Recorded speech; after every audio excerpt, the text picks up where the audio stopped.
Good morning, ladies and gentlemen, and welcome to the Gateway District Champion of Champions Men's Fours. This morning we've got the first round, and we're very much looking forward to this. Thank you to the host club, Capalaba Bowls Club, here in the southeast of Brisbane. My name's Tim Wrightson from Border Sports Live, and thank you for joining us on YouTube Live Sports. We've got a fantastic day of bowls coming up, folks. We've got this game this morning. Then we've got a ladies' game, which will be the semi-final after that. Very much looking forward to the level of competition that we've got coming on. If you watched the Champ of Champs pairs recently, you would certainly know we had some very, very good bowling action through all of that.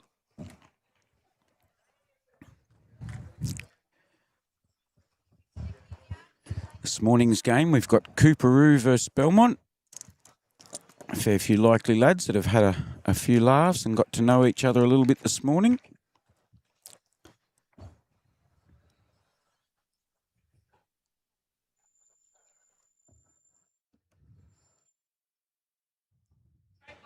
Boys have all had their trial ends.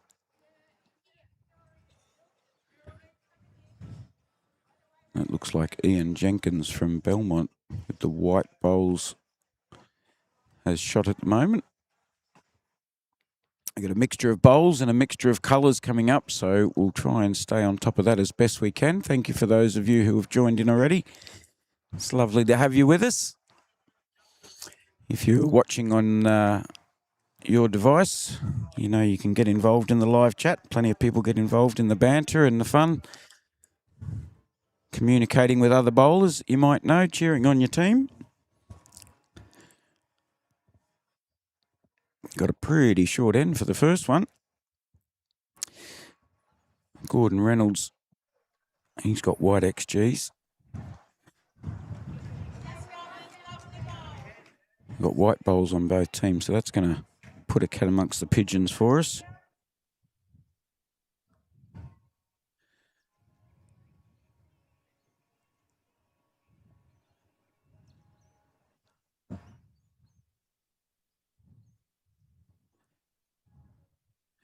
Lovely carpeted surface here. We've got two carpeted greens under the one large roof at Capalaba Bowls Club, one of the premier clubs for the Gateway District. So Coorparoo playing in the red, white and blue outfits. Michael Russell with his Port Adelaide XGs. He was telling me about those this morning. Made it clear to him that I'd be giving him a fair bit of stick, seeing I'm a Swan supporter. All in jest, of course. Yeah, if anybody's involved and watching on YouTube, if you could just let us know that the audio and the video is looking good at the moment.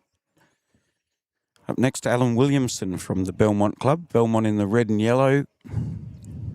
And hopefully today we'll be joined by Kay Fick, the president of the Gateway District Bowls Association, who's recently had a very significant birthday.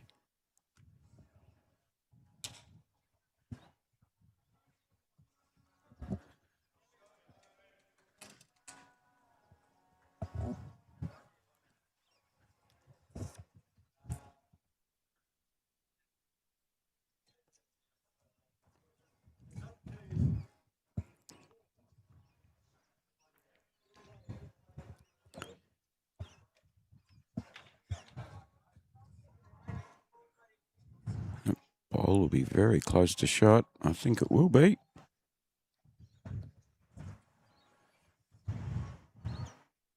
Yep.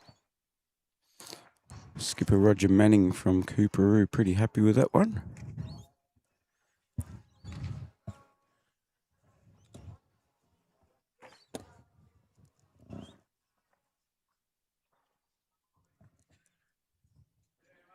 So the two skippers we have today on the mat at the moment, we have Sal Agnola from the Belmont Club.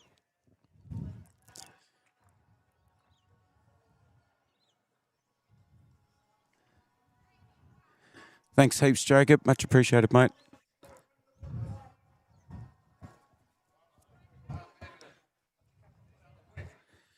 And skippering the Cooperoo Club in the red, white and blue with his red-coloured XGs, Roger Manning.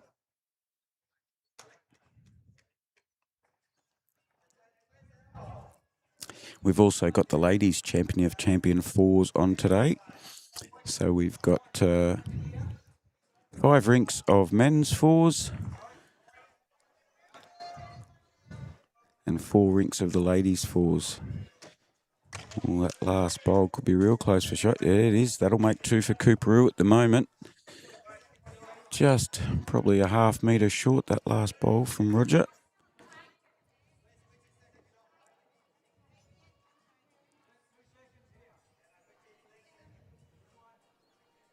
Cell coming in real close, just a little heavy.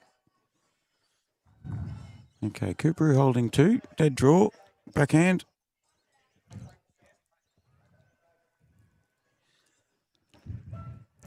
Today's broadcast, everybody, and please support our sponsors, because without those sponsors, the live stream and a lot of these events wouldn't take place. It does take a fair bit of time and effort to get this all organised, but it's a massive thank you to the Gateway District Bowls Association, Mike Harley, as Roger Manning brings in another one. A definite 2 and a measure for 3, I dare say. So the Gateway District Bowls Association have been great sponsors so far of their Champion of Champion events, and we like to think that that's going to continue. They've been very supportive, which is lovely. But also Jimmy Regan and Shane Kelsey from the LJ Hooker Property Centre down at Cleveland. They've joined in with sponsorship here, and hopefully we'll get Jimmy to come down and talk a little bit about his business and also his significant involvement in bowls. So it is a 2 to Cooperoo to start off with. Nice start for them. Only a 2-end trial each that they've had so far.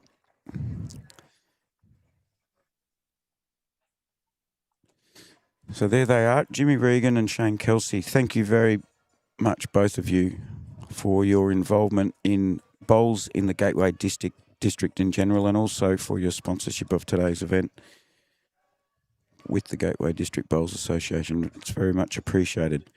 We'll run through some of their brochures and so forth later on. So this is what we're watching, folks. The club, a champion of club champions, it's called.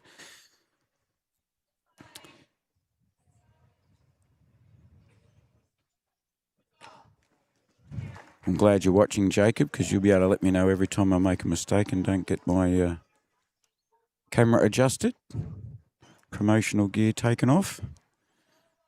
We're going to have a little bit of trouble with the camera for a little while. We've got a bit of glare comes in under the far end of the roof here at Capalaba, so it just makes it a little tricky, even though they're 4K cameras. They are my my saviours. Very good cameras, but they struggle when there's a bit of glare and darkness and then people moving in front at different distances. So the poor old brain of the camera's like mine on a Sunday morning. Gets a bit frazzled. Steve Burford, thank you very much for joining in, mate.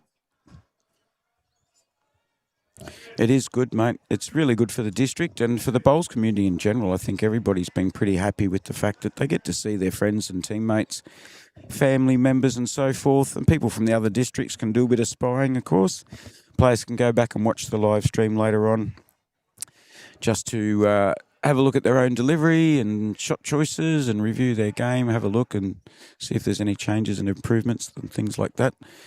People use the live stream, as most of you know, it stays on Youtubelivesports forever and a day.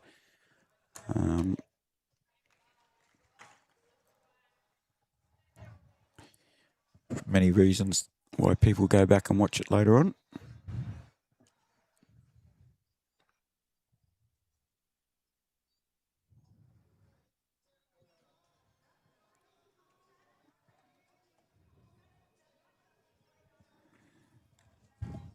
Two very good starting bowls there from Ian Jenkins from Belmont. So Ian's the lead for Belmont, followed by Reg Blue as second, Alan Williamson as third, and Sal Agnola is the skip. For Cooperoo in the red, white and blue, Chris Skelton's leading the way, Gordon Reynolds second, Michael Russell third, and Roger Manning as the skip.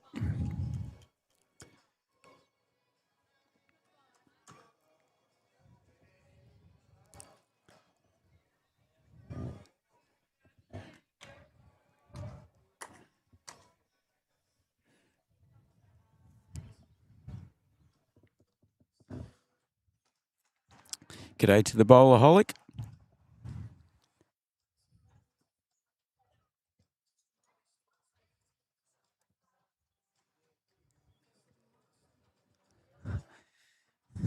And g'day to Sue Mullen as well. Thank you for joining in. Hope you're having a lovely day down at Wellington Point for your final day on your two grass greens. Big event for you guys, I know. I believe there's quite a few bowlers going to be down at Wellington Point today. If you can't get down here to Capalaba, go down to Wellington Point. It's going to be quite a celebratory day and a bit of reflection, I imagine, after many years of two very good greens. Grass greens being torn up. The work will commence after today's event. I'll leave that rum to you, Sue. I'll stay away from that one.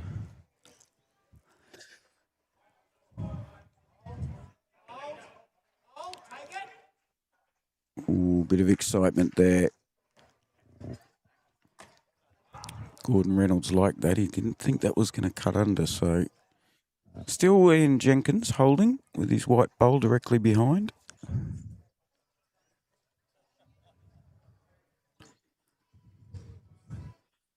Morning, Catherine. Bowlsaholic.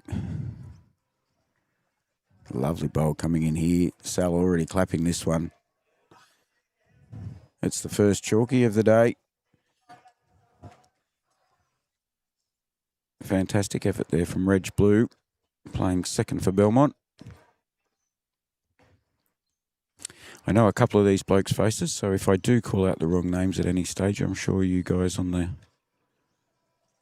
live chat will just refresh my memory. For those of you who don't know, I play in South Australia during summers and have started live streaming down there, so I've only been doing this for about 7 or 8 months now. Still learning the ropes. There's a lot to do. I'm very grateful for the help I get from the likes of Sue Mullen and Kay Fick and others who have joined in commentary, especially when I don't know all the players. Certainly don't even know all the club shirts. So all the support is very much appreciated. Yes, you got it right that time, Sue. Started drinking that medicine when I was a young fella. One of the few that stuck with it.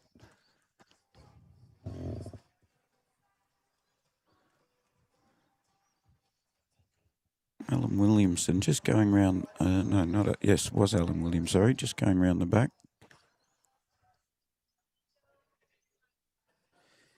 So the Cooperoo boys are all using XGs, Henselite Dreamline XGs. The Belmont guys, Ian Jenkin, Alan Williamson and Sal are all using Aerodynamics, and their second Reg Blue is using the Red Taylors. Another great bowl there. 3 bowls with less than a mat.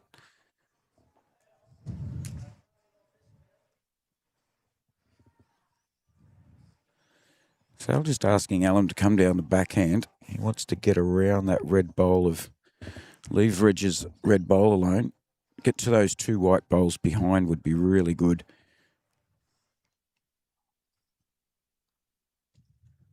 Because some of these players may not have even played at Capalaba before. It's a pretty good bowl there for that.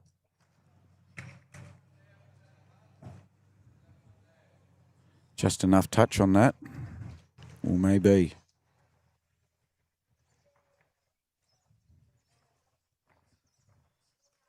See, Roger saying 2 down, from 1 up to 2 down. So it was a bit of an unfortunate one there.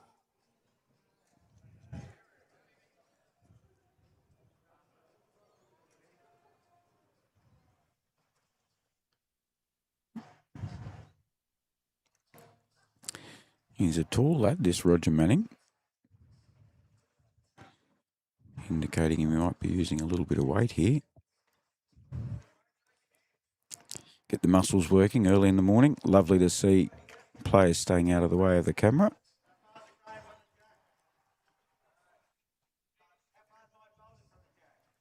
It's on its way. It's good controlled weight. It's just going to get a bit too much width on it.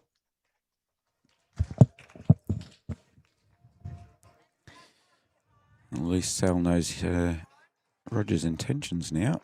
Can either plan ahead or draw another on his backhand.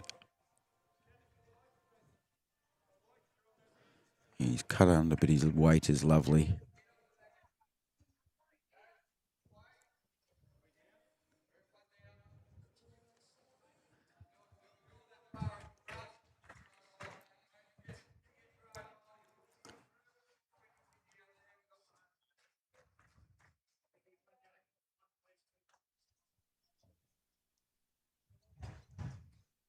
He's hoping to get under the white this time, but he's just around it again.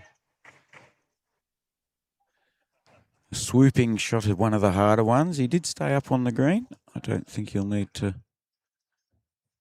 He just wanted to be a little narrow there. So Sal looking just to capitalise here.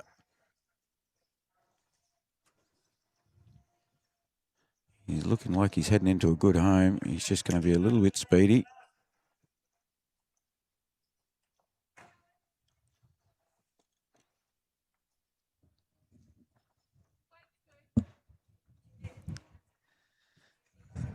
And it's a 2 to Belmont this time.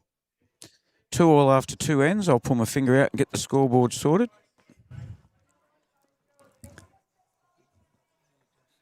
Oh, beautiful. I've got a massive, two massive scoreboards here at Capalaba. This is great. That saves Billy from the Gateway District running around doing all the hard work for me.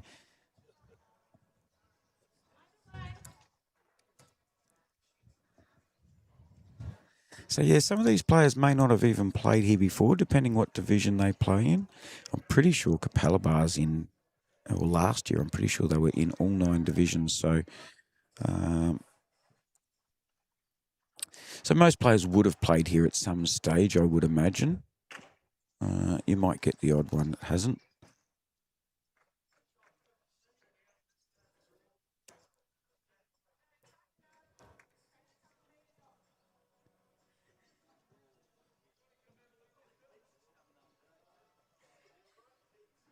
It's an absolute ripper to start with. Ian Jenkins, the lead for Belmont there, sitting right on it.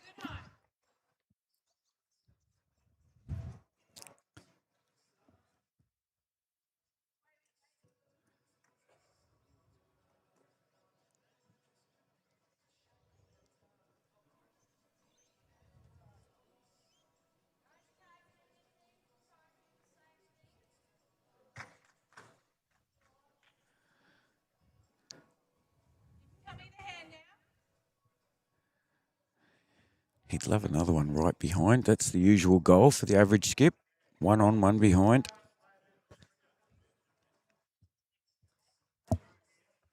And he has done so. His skipper will be very pleased with that. Even better. Second chalky of the day.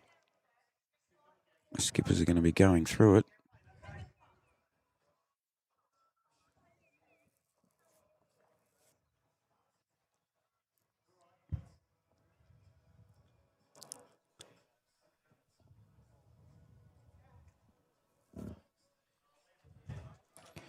Chris Skelton's second bowl. He's heading in the right direction. Just needs a little glide. Didn't quite get it. His weight was pretty close though. We will give Salah a bit of a wave if he stands in front of the camera. We've had a chat with the players and they've had a bit of a laugh that they might forget. Very good. Rogers, just let him know. Boys are having a good chat about that.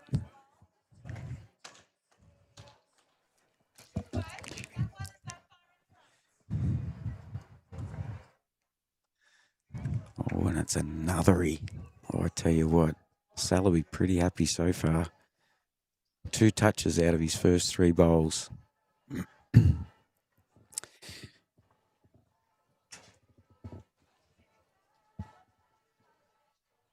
Gordon Reynolds looking to take it out, and he, we're in for some good bowls, folks. I got a feeling in my bones. We are in for a really good day. So this morning we have this men's match. It is 21 ends, so it could take a few hours, folks. I hope you're in your comfortable chair at home or at your local bowls club watching it. If you're at your local bowls club, get them to stick it up on one of your smart TVs at the club. Another lovely bowl there. Very good bowling from Ian Jenkins and Reg Blue of Belmont.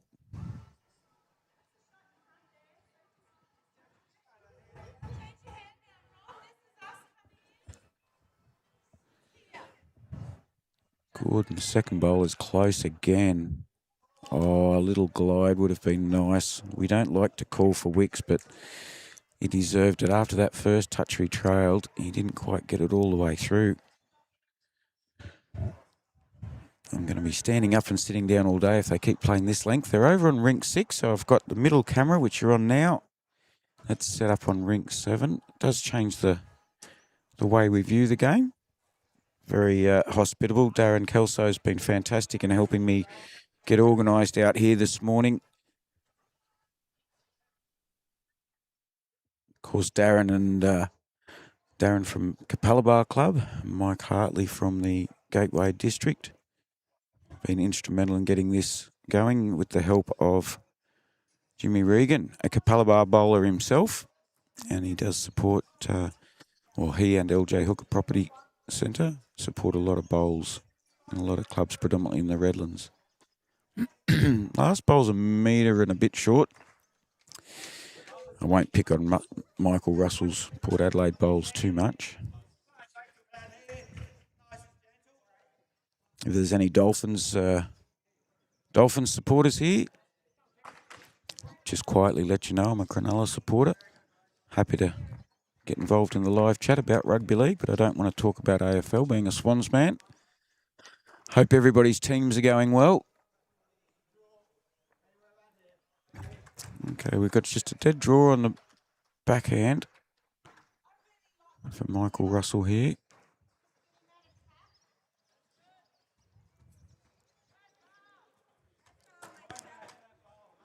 Another beautiful winter's day. So it was a little bit frosty this morning. 20-degree day again. Barely a breath of wind.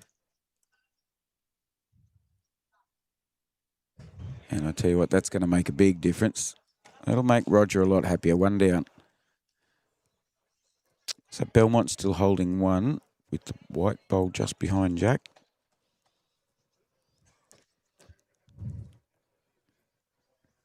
So these gentlemen, the winner will go on. This is knockout. They'll go on to play another game afterwards. We have some other games going on, and we'll try and keep you posted as the day goes on. At the moment, Macleay Island is 4-1 in the lead over Wynnum. My boys from Wynnum need to pull their finger out. On rink 3, Carina has a big 6-1 lead over Wellington Point at this stage after 3 ends. Logan's leading 4-1 over Cleveland after 3 ends. And Mount Gravatt 1-0 over Manly after 1 end. So Logan and Manly may have had a couple of dead ends already. Sal's round the back there. His grass was real good. He's just gone a bit behind.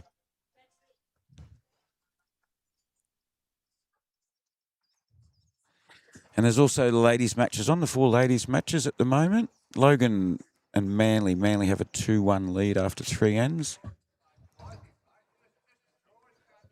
As we watch Rogers Bowl come down. Macleay Island in the ladies, 2-1 over Wellington Point at this stage. Capalaba 3-1 in the lead over Cooperoo. And Cleveland and Mount Gravatt looks like 4-3 to Mount Gravatt over Cleveland. Absolutely love these scoreboards at Capalaba. There's a small scoreboard at the end of every rink. And I'll hopefully get Darren on later and he can explain those scoreboards. State-of-the-art equipment here at Capalaba Bowls Club. And there's also a master board on both greens. So big one hanging over the heads of everybody. We'll get a shot of it shortly.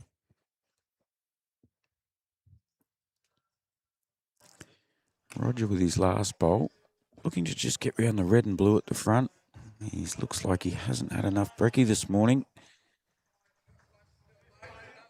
Once again, good grass.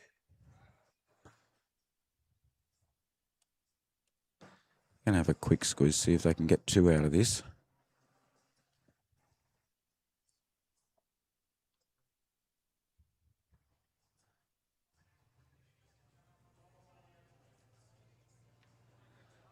Will the Port Adelaide bowl do enough? It will. So just the one to Belmont.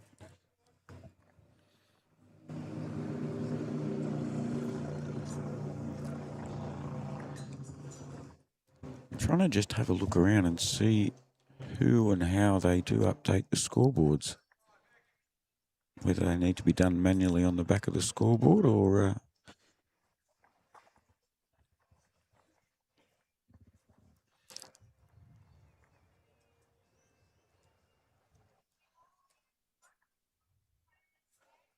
as you can see there, folks.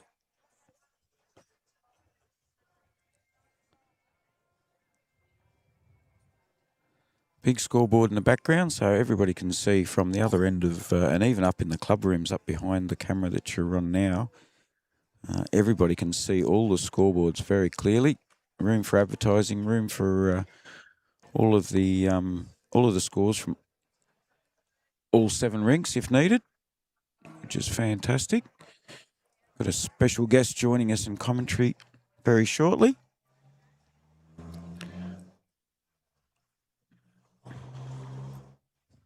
And a nice start again there from Ian Jenkins, about a metre behind.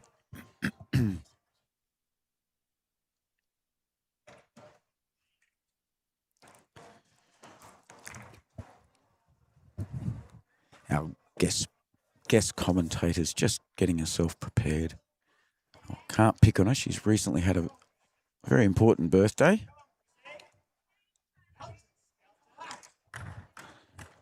Pretty close there from Chris Skelton.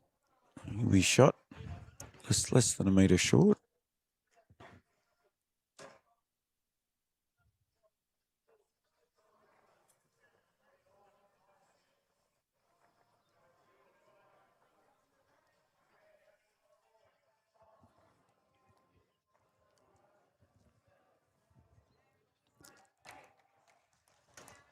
And it's a very big welcome to Kay Fick, the president of the Gateway District Bowls Association. Welcome, Kay.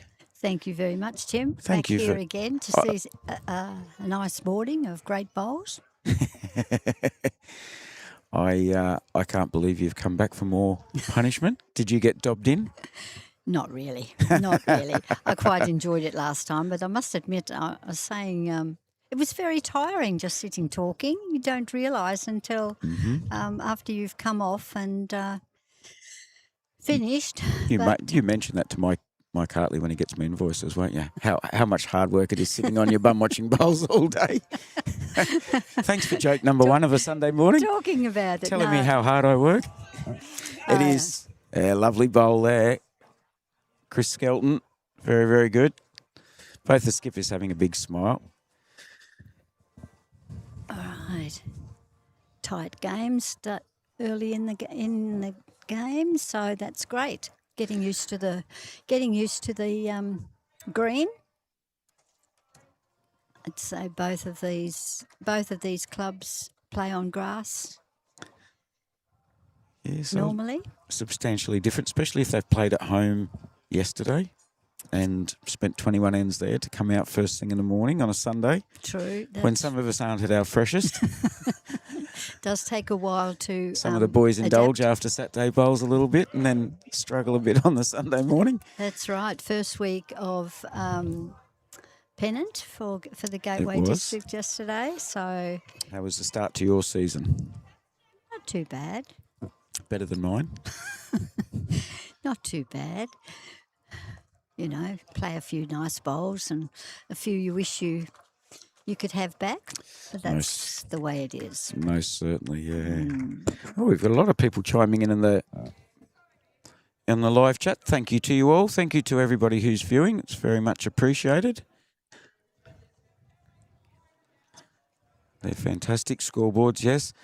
Now, Matthew Taylor, thank you very much for joining in, mate. The Mount Gravatt score at the moment. Mount Gravatt is 2-1 up over Manly after 3 ends, and I'll keep running around the grounds at different stages, mate. So thank you very much for chiming in. Keep you posted as the day progresses, men's and ladies' games. This afternoon's match, which will be a separate link, so you'll need to go back to YouTube Live Sports or go to my Facebook page, Border Sports Live. This afternoon's game will be the semi-final of the ladies. So it'll be interesting. We don't know. They're playing their first round now. So we have in the ladies, Manly with a 2-1 lead over Logan. Macleay Island with a 2-1 lead over Wellington Point. Capalaba and Cooper are 3-3. And that last one, Cleveland and Mount Gravatt. Mount Gravatt. Mount Gravatt 4-3 up. Yes. So pretty much everyone everywhere has played 3 ends so far. So we'll keep you posted. So it'll be the winner of Logan and Manly play the winner of Wello and Macleay, and the winner of Capalaba and Cooper will play the winner of Cleveland and Mount Gravatt. But we don't know which of those games we will get. Keep you all in suspense, because I'm in suspense too. I'm keen to see. I've got to meet some of the ladies through the Championships pairs that we did, Kay. It was that's right. No, a long way to go yet. Yep.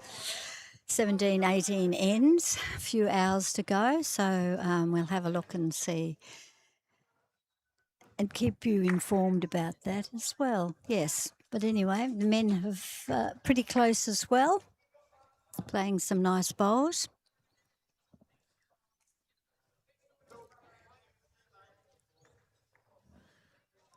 Okay, so Cooper is still holding the one at the moment. Alan Williamson's bowl wasn't too far off that last one there. Are you guys adjusting this board at all, or not? You're not changing this No,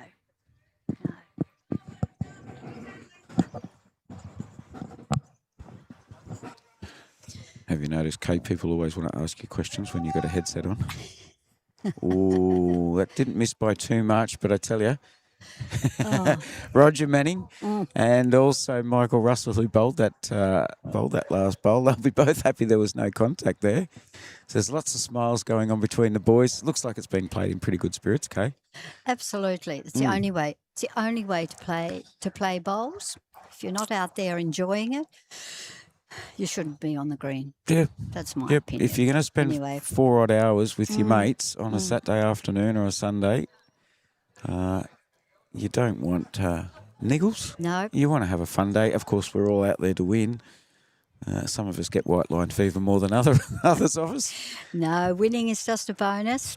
Yeah. Just out there enjoying and being able to get out there and play. So it's nice to see that we've got quite a few arm bowlers in amongst the teams, and great invention, keeping. If you can please remind me later, I'm going to tell you a little story about 2 of the arm bowlers in our district. Oh, wow. And that will be 2. He's pushed it up, unfortunately. Sal was just a bit unlucky. Yeah, yes. he's pushed up Gordon Reynolds' bowl. And score for soccer, England 2-1 in front. Oh. 109 minutes. Spoiler alert, if anybody's interested in the World Cup soccer scores, hit your mute button right now if you don't want to hear because I know you're all watching the bowls instead of soccer World Cup. Like, honestly, who'd be interested in that when they could be watching Gateway Bowls? That's only England that's in front. England up 2-1 over Norway. I was hoping that it would be a draw, because I must admit I like the extra time and penalty shootouts. Yes, definitely. Gee, Salah Agnola, he just missed the jack that one there. again. He would have made a hell of a difference to the head had he picked that up. I'm not sure who else is down the back. A couple of his own bowls down the back. So I'm sure Roger will be fairly delicate here. Opposition bowls in the way. It's coming in with a bit of pace. Dead draw. Is he going to pull up enough? Any other day of the week, he'd love that. I don't know if it'll be in, Yeah. but it would be close, Kay. But I don't. I'll take the 2, and then they'll have a proper look, I dare say. Yeah, he's only going to grab the 2. So it's tit for tat. I'm liking it. I'm loving it. I'm loving it. Yes, they're starting to get the feel of the carpet.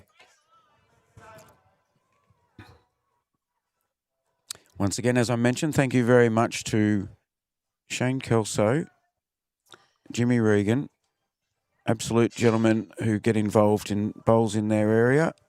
So you will see a little bit of this. These are the ads that I've put on, folks. They have nothing to do with the YouTube ads that you have pop up on your screen. I have no control over.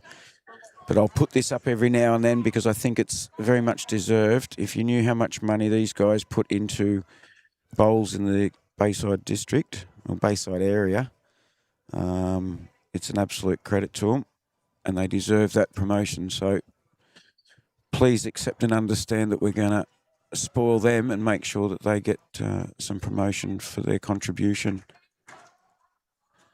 Them and Gateway District Bowls Association. So thank you, Kay, and to your team for getting involved.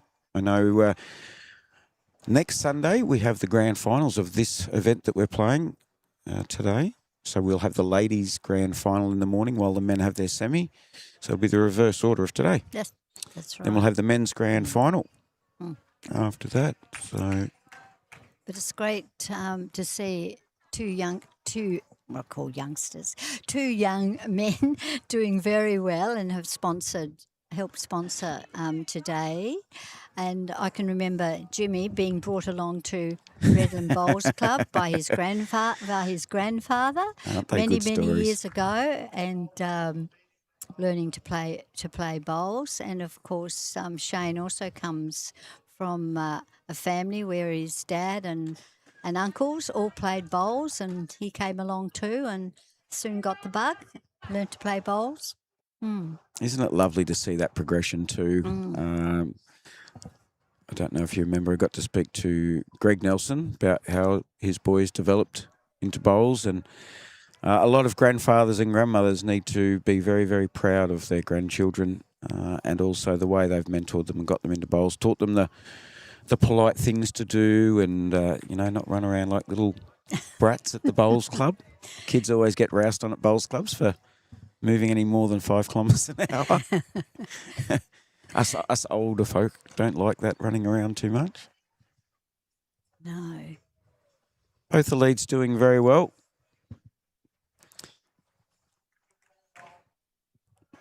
Gordon's last bowl would be pretty close, so 2 to Cooperoo at the moment. What other comments we got here? William James Heath, Esquire. One hell of a legend from the Wynnum Bowls Club. How's that? My best mate didn't even let me know he wasn't even playing pennant yesterday. No? Disgraceful first game of the season. He's dead to me. Billy, you better get your bum back on the ground because we lost all 3 rinks yesterday and we're blaming you for not being there and me for bowling very poorly. I was a major contributor. So Wynnum yesterday lost to Wellington Point in Division 2. Jacob Spear had a good 2-shot win in the end. Wynnum, Robbie Rhymes' rink caught up to them quite well after a slow start. Jacob held on for a 2-shot win. Peter Shaw against our rink. We were neck and neck up until 9-all. They got a 4 and then they went 1-1-1 and yeah, we struggled to get back. So Billy, our rink went down. Well, the rink that I was in this week went down by 6 in the end. You got your job back. And Rowdy's rink went down as well. So Wellington Point, congratulations. They won 3 out of their 4 divisions yesterday for the very last pennant game on the grass greens. Yes, they'll be back here playing at Capalaba for the rest of the pennant season. Big change from grass to here. It will be, but it'll also be great preparation because I imagine what they're getting is very similar to this. Yes, I believe so. I believe their carpet is the same.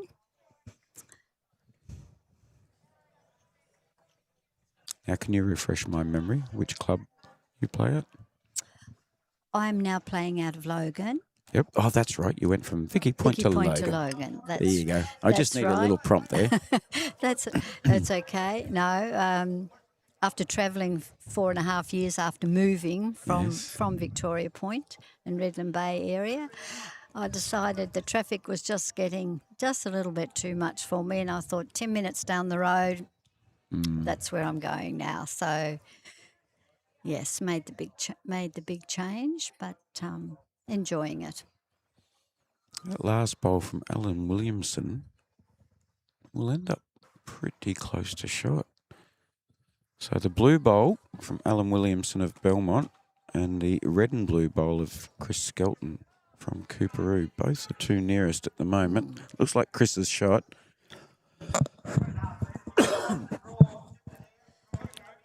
I just saw Cooperoo skip finger up, so he thinks he's still Yeah, that holding. Just holding. the bowl of Chris is just hanging in there at the moment. Must be very close.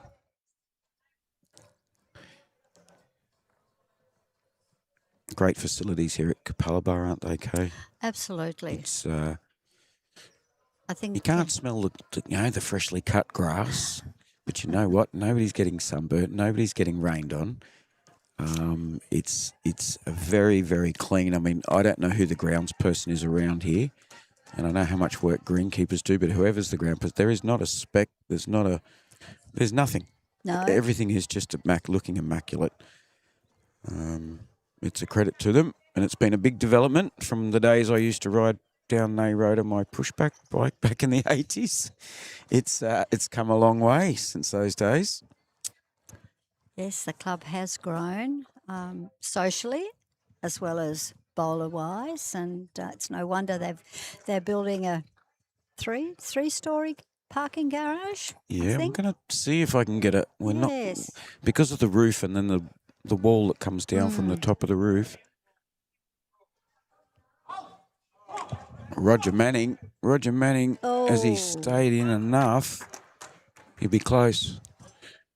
Great to see a bit of enthusiasm and animation with the players as the bowl comes down.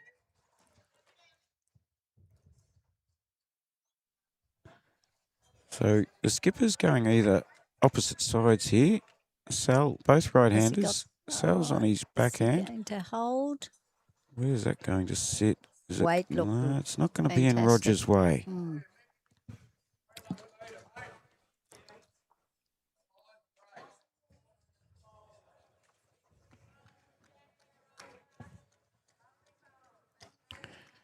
I'm sure the viewers have noticed Rogers, he steps onto the mat and then he makes a slight adjustment, gets a little side on. Good to see another different style of delivery.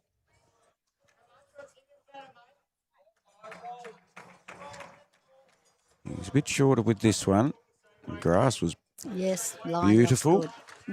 He's not happy, but they're holding shots still at the moment. It's just Sal will be looking to sit that red and blue bowl at 3 o'clock there. That would be definitely the shot bowl at the moment. He's heading in the right area, but I think he may just have it. Oh, no, he has done it. Oh, with the very last bowl, Sal Agnola, take a bow. He's picked up one for his team after being down. That was the leader's bowl, Chris Skelton's bowl. I'm always I love to give a leader a pat on the back. If his bowl is still shot or in the count, I think it's great because so many poor old leaders, they bang them on, and as soon as they do, the seconds, the thirds, and the skips are all having a go at it. So well done, Chris Skelton. You hung in there to the very last bowl, and congrats to Sal. Yes, so often the Leeds bowls get moved out and all over the place, but they get used and abused. You do, and you think, oh, why do I bother? But they did their job in the beginning, so that's all you can ask for. And as a recognition for what they've done, I often just let them know, don't forget, they have to get those bowls off. You know, it's It's Yes. not that simple. You ask any of the players that are playing after the leads, and they'll tell you, oh, he's got a front toucher now. I've got to bump it and hope I don't move the jack and so forth. If it's a toucher right behind, oh, if I hit it, where's it going to spit it out in the wrong direction? So Right. Now, somebody wants to know the Cleveland score at the moment. Cleveland. Steve O'Burford. Cleveland 2, Logan 5 after 5 ends. I hope that helps.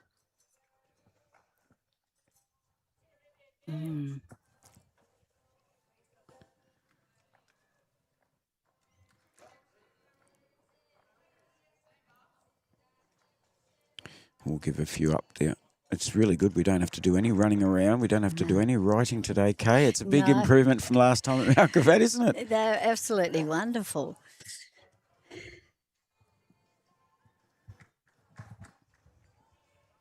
There will be a day. Yeah, 2 very good lead bowls there from Ian Jenkins. There will be a day when just about all the bowls clubs will have roofs. They'll just about all have scoreboards, but I hope it doesn't happen too soon. I don't think it'll happen in my lifetime, but I just so miss those grass greens. I like grass too. Absolutely. Yes. But we're very lucky here in Gateway with so many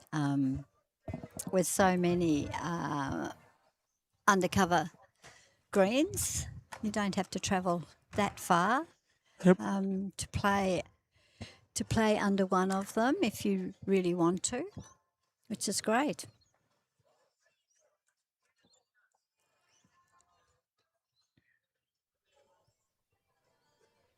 Certainly a benefit weather-wise.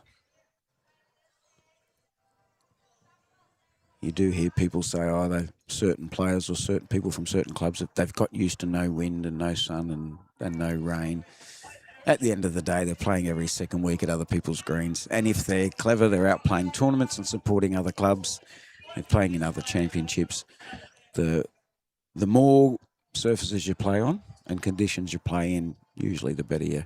It's certainly going to help, isn't it? Yes, you need to learn to adapt very quickly. Yep. And I mean, even if you go from one grass club, a club that plays on grass, to another club that's still has grass greens, they can be still so different. So Yep. it's really, I think we're getting used to going from grass to carpet now, much more than we used to be. We just accept it now. Lovely bowl there from Gordon Reynolds. Shot a couple inches from the jack, in front of the jack there. And that's exactly what you'd expect from Belmont. A slightly weighted shot, looking to make impact on that white bowl, the shot bowl. And Rogers, a good call there where his foot is. He's asking his teammate, put a bowl there between the 2 opposition bowls. It's on its way. Nice cover bowl wanted.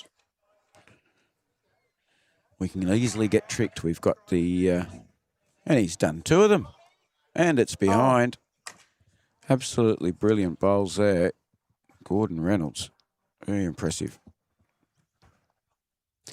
So we've got white bowls with the lead, Ian Jenkins for Belmont, and white bowls for the second for Gordon. You'd think they'd have organised a little better just for our benefit, wouldn't you? It Surely. would have made it Isn't it all about us, would Kay? have made it much easier. But That's all right. I think Other than that, we're pretty good today. For those of you who don't know, that is a little tricky. You've only got to look away and look at a couple of other scoreboards, look back up and you go, oh, there's 4 white bowls. Now, which of the whites? that's right. One's just got a blue tinge, hasn't it? Yep. And the other one. Well, one are dynamics Yeah. and one are XGs, but at this distance, I'm not going to try and tell you that my eyes can pick the difference. Obviously, as I get a little closer, I can. But no. All right. Well, the Cooperoo boys are organised. They all turned up with XGs. Very well organised. Not a bad bowl. The XGs. Yeah, well, I nearly traded mine in yesterday afternoon. Then I worked out it wasn't the bowls, it was me. Oh, that almost set the third shot. That would have been lovely, but it's a nice bowl, and it is behind, so still 2 to Cooperoo.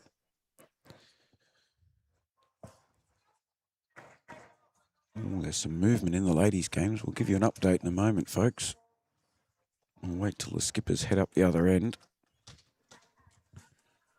Alan Williamson with his dynamics. He's played that quite well. Sal would have liked that, and he'll love the fact that now he'll be able to see the jack.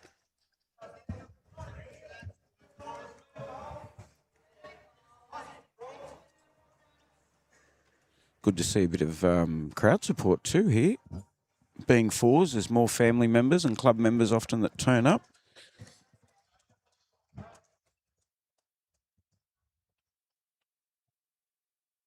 And it's quite often it's our smaller clubs like Carina and Maclay, etc., who seem to have a lot of supporters. They Yeah. come along and support their club, which is very nice. That little close-knit community feel. I think people from Wellington Point could be excused for not being here today. They've got their very last... Day on the grass. yeah. So, okay, we'll do for you a quick... We've got a little... Thank you very much to Kathy Brooks. We've got a little banner there for our Around the Grounds. So in the ladies' games at the moment, folks, Logan and Manly 4-all after 5. Maclay Island 4-2 over Wellington Point after 5. Capalabar's taken a big lead 8-3 over Cooperoo after 5. And Mount Gravatt is 6-3 up over Cleveland after 5 in the ladies.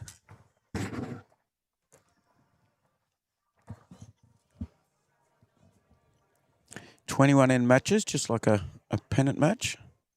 Nice bowl from Sal here. Absolute brilliant bowl from Sal.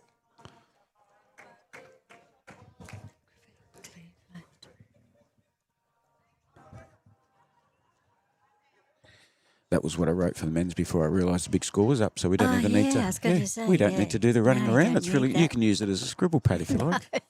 That's fine. I thought, It's a throwaway. it's all right. Roger would love to do exactly the same as Sal did a moment ago, and he's on its way as he got the Wheaties. Just going to cut, I think. No, Oh, no. no. Didn't it get a nice little straightener? Dun, dun, dun, dun, dun, dun, dun. There's my sound effects. How'd you like those sound effects, Kathy? Yeah. We've got some other ones that some people like and some people don't like. Yes, and Cooperoo skipped Roger. One finger up. Tip for Very tat. pleased. Yep. So, benefit for Sal now is if he can get onto that red bowl, he could even use his own. Bellman have got 2 catches at the back. Those 2 white dynamics, as you can see. No, he hasn't. Yeah, he needed to try and trail it through to those 2. Those dynamics there on the left of the screen. So it's 1 to Cooperoo. 2 good bowls from both the skips. Definitely. That last bowl comes in handy, doesn't it? Yeah. Sometimes I wish I had 5 bowls while I was playing. When they give me 2 in pennants, not enough. Not enough. I bought 4 of them. Let me use all 4, please. I thought you might say that, Catherine. No. Cooperoo looking for a short end. And Matt's been back only a metre off the tee, so a standard sort of location.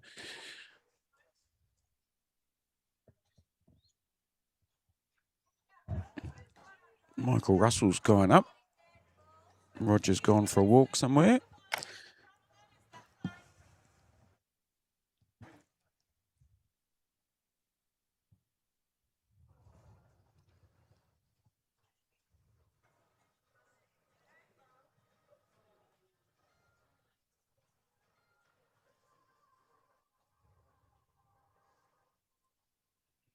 We'll give Sal a wave at the moment, folks. Bear with us. I have told the boys it's all about you guys. I won't get cross with you standing in front of the cameras. Only the viewers will. He's already had Roger Manning tell him once to move, but now that Michael Russell's gone up there, they're probably not.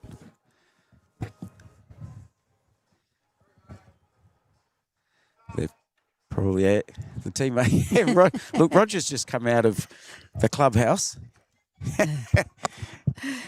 You've already got 1 brownie point for letting him know. You got 2 now. So Roger's higher up the scoreboard on the keeping the other skipper out the way. I don't think they've updated the scoreboard either. There was a 2 to Cooperoo there. They're having a little chat about it now. Oh, look, it's quite foreign to a lot of them, Kay, so It does. I don't get cranky with them. I'm only disappointed for the viewers. But it's easy just to forget. I've played on a couple of times on a streamed rink, and you just forget. Yep. You get so involved in the end and watching the bowls, and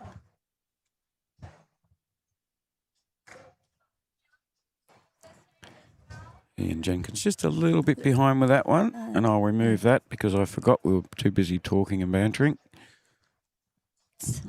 Kathy had just mentioned it, just as I saw that.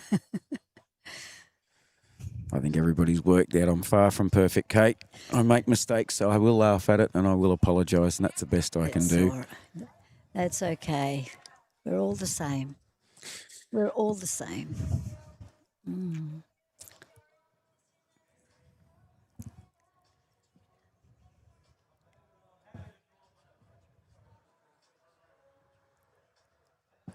That's it.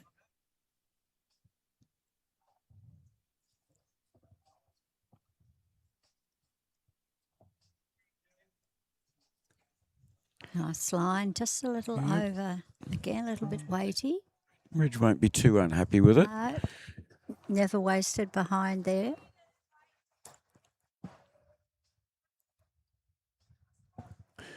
Gordon Reynolds' second bowl. If he can sit that one, he almost did. So Belmont, I dare say the bowl over there at 4 o'clock. Belmont's bowl will be shot at the moment. Reg will be trying hard not to bump it, but to get inside it. On his backhand. Thank you to those of you who have tuned in already. It's very much appreciated. I hope you're enjoying it. I hope you're cheering for your club. If you're at your bowls club, tell them to put it on the TV there and everyone can have a look and support their teammates. Very good bowl from Reg. Score update in the men's at the moment, ladies and gentlemen. Macleay Island 7-3 over Wynnum. Wellington Point 8-6 over Carina after 7. Logan's 5-2 up over Cleveland after 5. 4-2 to Manly over 4-2 to Manly over Mount Gravatt, and 5-4 to Cooperoo over Belmont.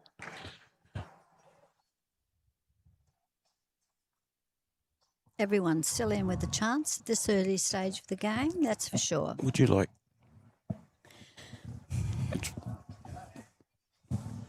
These aluminium seats aren't friendly to our bot. Thank you.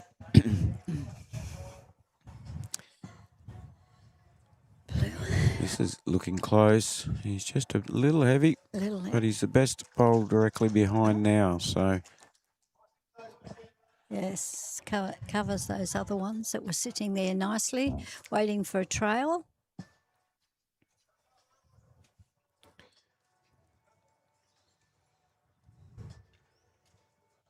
both thirds with the bowl to go.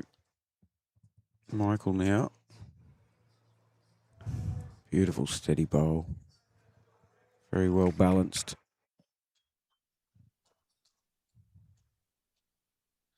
Not the result he was hoping for. But it did move a Belmont bowl out, so only one down.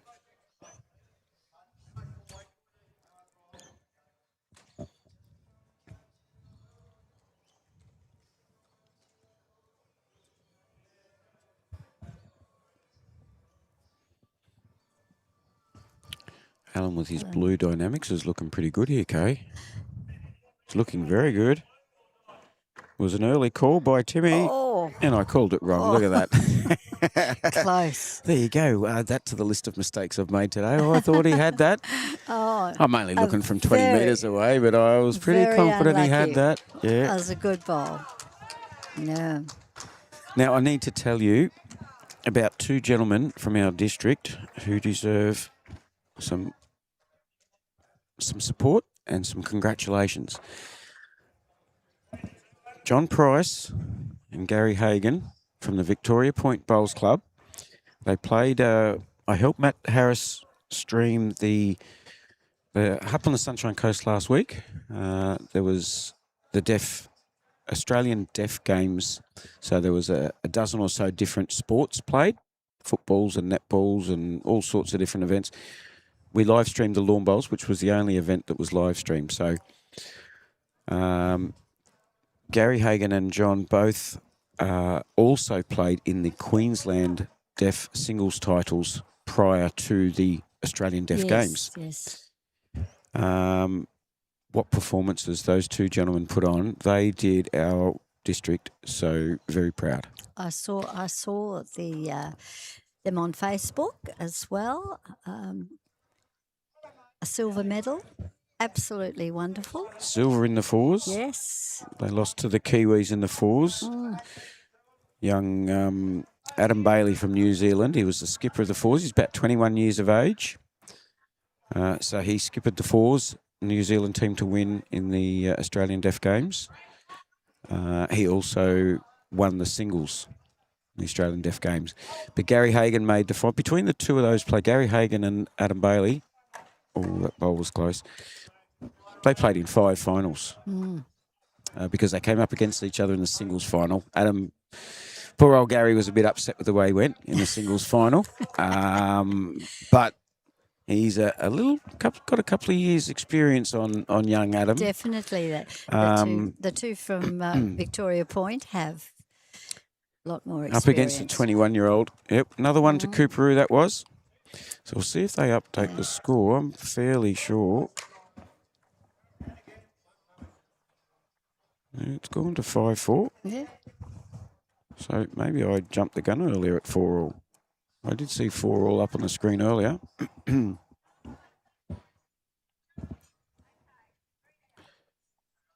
Yeah, somebody's left something out because they're now saying they've played 6 ends and they can't. Here we go. Now it's being updated.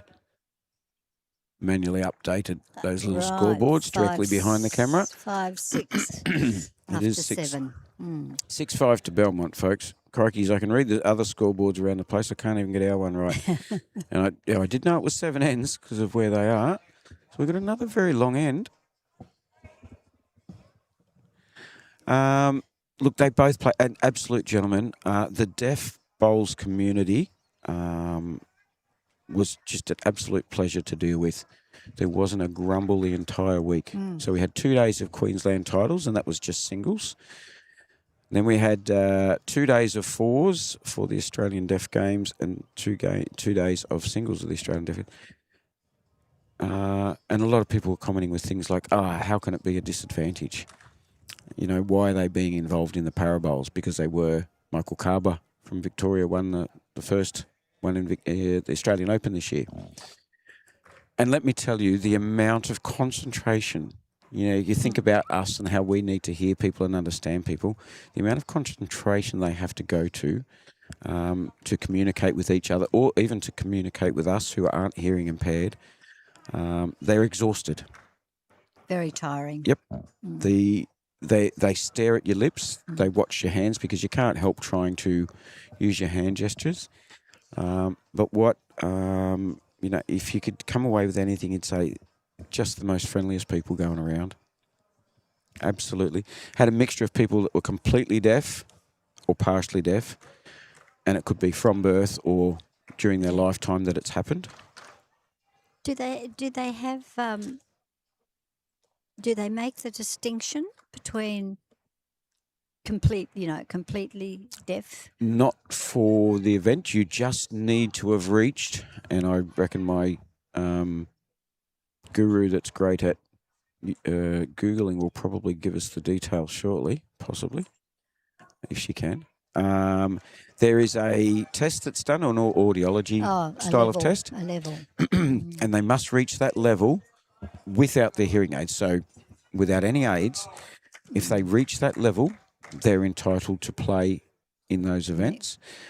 For the Queensland titles, they allow them to wear hearing aids or their cochlears during the game, because some people without those, their balance is then affected. And a lot of people don't Right. realise that. People with No. hearing impairments, Yes. that their balance can be.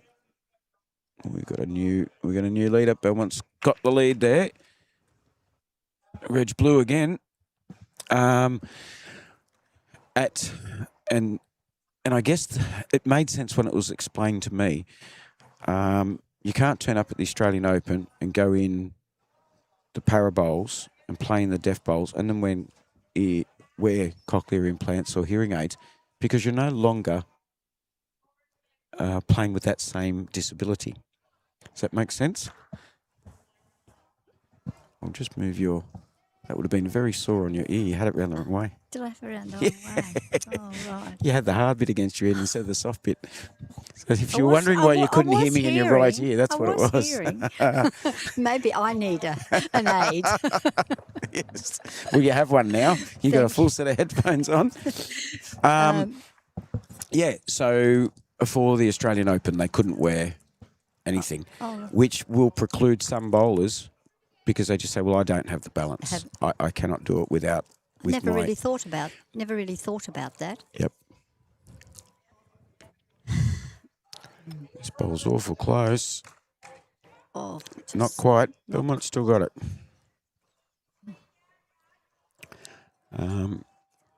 But young Prue Staines from Victoria, she won the ladies' singles for the Australian Deaf Games. Sorry, there were so many titles of the events. I was getting tongue-tied after a while.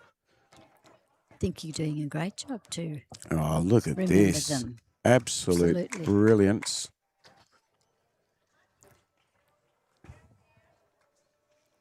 And put a bit of pressure on Roger's team here, because there's a little bit of clutter coming in. Bowls not exactly where you'd want them. Oh, he's a good fella. Look at that. Hopped out the way straight away.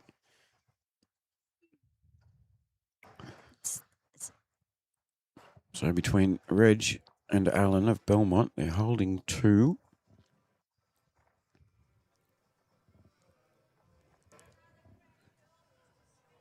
Michael Russell, with his Port Adelaide XGs, is just going to go under. He's probably only a little bit short, but he's cut the head a bit.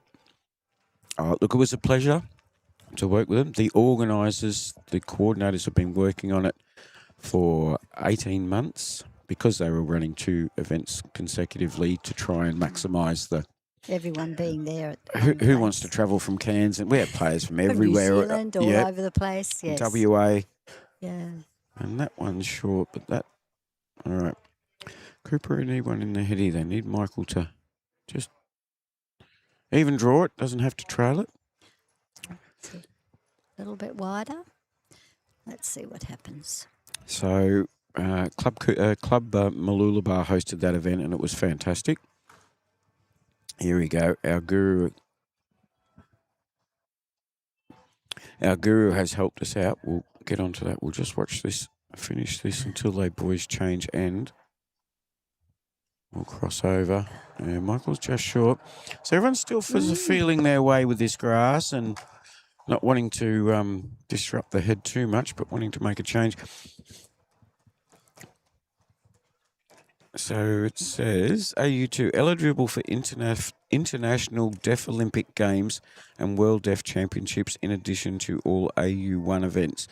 To get classified, bowlers must provide an up-to-date audiogram demonstrating their average hearing loss in both ears, and they must have to reach a particular... Thank you very much, Catherine. Much appreciated. She's a guru when it comes to Googling. Well, not just Googling, but... Oh, look, there's heaps of messages from her. I haven't even gone back.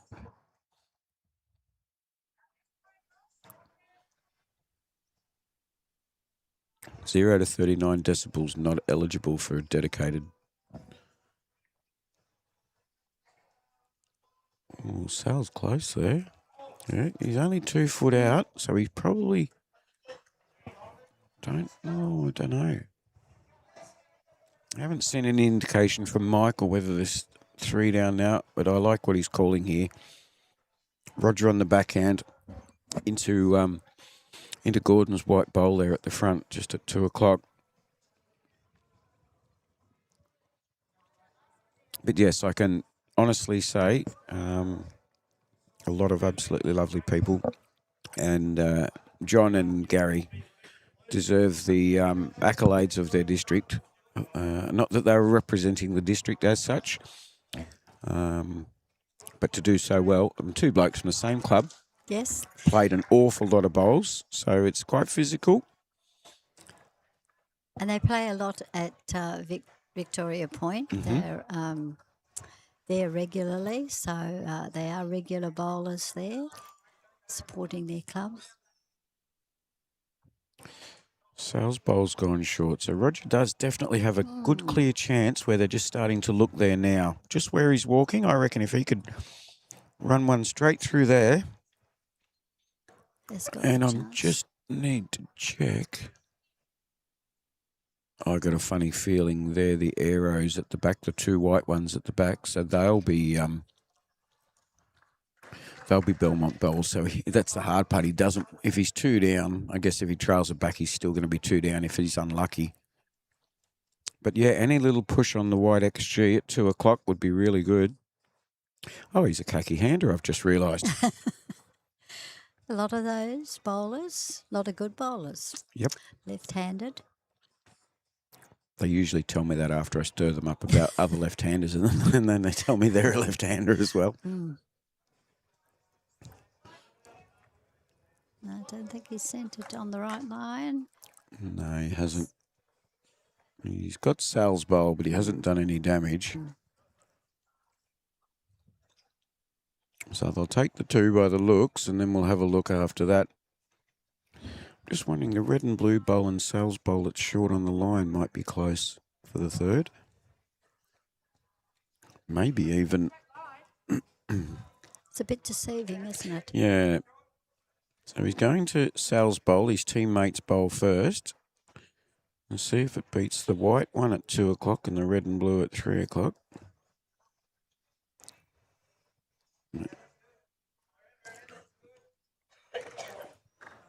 Oh, this will be close. I reckon that one. That's the best Cooperoo bowl, so that'll make it 2. 2. Another 2 to Belmont. Good close game. Got a little lead now. 8 ends, so we're not quite halfway through a 21 end match. Thank you very much for all that information, Kathy. It's very much appreciated. Those of you who don't know, Kathy does a lot of the behind-the-scenes work. And sometimes she gets on commentary as well in South Australia. So this is what we've got right now. The Gateway District Men's Champ of Champs 4s. This is round 1. Belmont versus Cooperoo. This afternoon at 1 o'clock, there's a separate link in YouTube Live Sports, and that's for this event. That'll be the ladies' semi-final. We have no idea who will be playing in that as yet. We'll keep you posted as the games progressed. Most of the ladies they've all played 7 ends. So we'll keep you posted with the scores as the day progresses. Once again, massive thank you to LJ Hooker Property Centre, Shane Kelsey, and Jimmy Regan, big supporters of lawn bowls in the district. It's very much appreciated, them and Gateway District Bowls Association, and also the Capalaba Bowls Club. Darren Kelso has been a very hospitable, helped get a lot of this organised and give me a bit of the rundown on what was needed and so forth. So get behind the boys from LJ Hooker. They're looking after you bowlers and your families so that you can all watch the game in the comfort of your own home or your bowls club. Crikey, sounds like I should be doing infomercials. I've never worked in sales. Never. You're doing a good I job. don't even know how to sell myself. Well, I can't. No. Jimmy in particular has. Oh, there you go. Kathy's given herself a title. The brains behind the voice. Oh, right. People might mistake you for my brain then, Kathy, and I really wouldn't wish that on you. Just have to get a bowling. Yeah, good luck with that. I think she likes the social atmosphere of night owls. We call it night owls in South Australia because it's too cold to call it barefoot bowls. Oh, do you? Yeah, when I moved right. down there, I said, why don't you call it barefoot bowls? And they said, are you going to do that when it's 15 degrees at night? Oh. No, thanks. That's night owls. That's yeah. not a bad. Night owls, yeah. Yeah, it's not a bad title. It's all the same. Yeah. It's all the locals that come down. And of course, if you happen to be in a town that's a little seaside town and it's near a beach or whatever, you've got those tourists that come in. If you're not a touristy type area, well, it's just night owls and it's just the local people from the area that come and play. It was a bit chilly here this morning too. It was. There was a light fog on the Logan River when I started out this morning, following the river and the little creeks that are near me. Now that would be the shot. Is that Regis Bowl again? It is Regis, the red one. Well done. Here comes his second.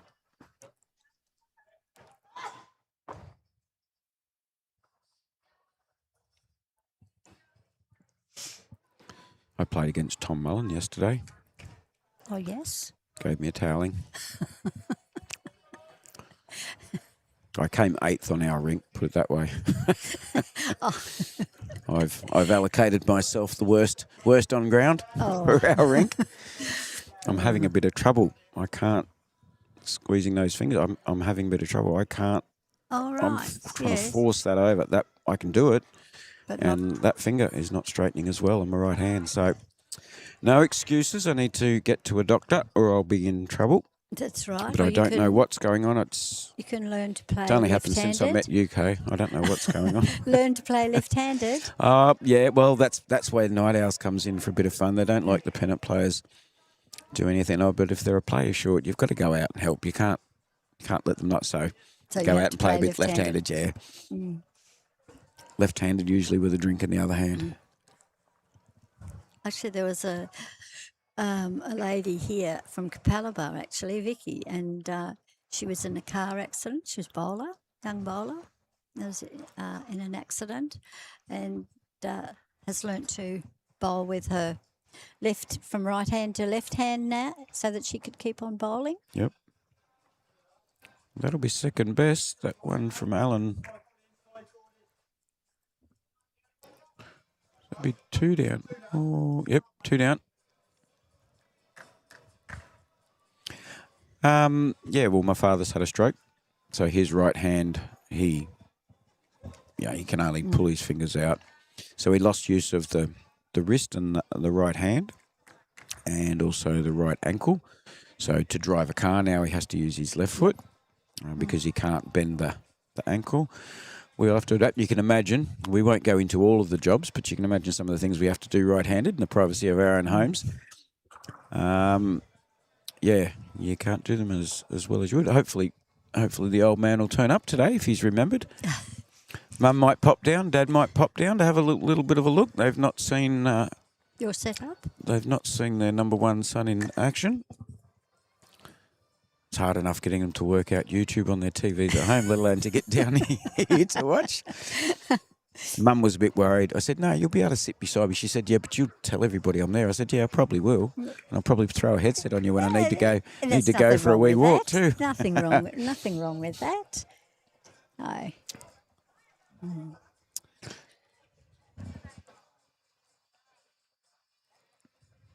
Still not a lot of separation from the on the rinks playing out here.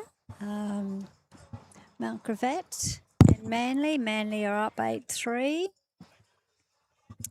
Macleay 8-4 over Wynnum. Sorry. Carina 11-8 over Wellington Point. Nice close one between Logan and Cleveland, 5-4. And the rink that we're live streaming here on 6. Belmont have just got up 8-5 at the moment over Cooperoo. And that was your round the grounds updates from KFIC, the president of Gateway District Bowling Association. Let's see how I'm practicing my sales voice. Let's see how the ladies are going. You're doing a great job. I'll leave you to do that. I'll keep an eye on this game. All right. Okay. So the ladies, Logan 8-7 over Manly after 9 ends. Macleay 6-2 over Wellington Point after 7. Capalaba 8. Cooperoo 5. And Mount Gravatt 8. Cleveland 4 after 7 ends. So Well done. they're not. They're pretty close. Everyone's in with a chance. They all have played about 7 ends. Plenty of time. Yeah, the only one that's going quickly is the Wellington Point Carina men's game. They've completed 10 ends, or maybe it's just Logan and Cleveland a bit slower. They're on 7. We've got 7s, 8s, 9s, and 10s in the men's game. So different paces. I imagine dead ends will be replayed. So Definitely, yes. I haven't even had a chance to look over and see how my Wynnum boys are going over there.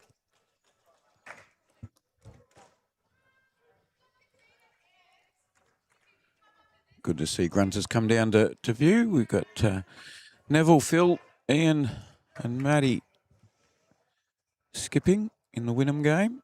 They're up against Macleay Island. So that I said to him, it would be nice to those Macleay boys. They're in Div 2 this year. We'll be coming across them at some stage. We haven't seen them in the last 3 years. In my time around, I hadn't seen Macleay. So 2 out to start with. This blue one was in earlier.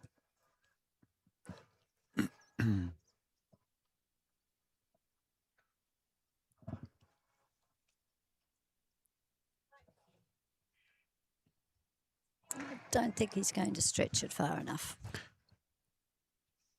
Just going to check Reg's other bowl at the back there. Oh, it's close. It is 3. 3, all right. That's a nice score. Belmont starting to show a bit of Got a bit of space. Bit of between class. themselves, yes. 11-5. They'd be up. wrong banner, Timothy. So if you're interested in getting live stream done at your bowls club, there's my contact details. Most people say I'm not too hard to get along with, Kay. We can always work something out. Definitely. Bring an angle grinder if I need to move sunshades and so forth. And if you do live stream through us, it goes onto YouTube Live Sports. So it's a record there for you, for your club, forever and a day. So it's great to have for training videos, just for family purposes and things like that. And of course, to get some exposure for your club and for your sponsors. If you've got a significant event coming up, big tournaments and things like that, it's proven to be quite beneficial. So let's see how we go, getting a bit of... We got a little bit of that sunshine sneaking in, so it's just... How's that image now of the bowler bowling? If you could let me know, folks. For us, it's a little hard to see because there's a fair bit of glary light in that immediate background. Just let us know, Kathy, if you could.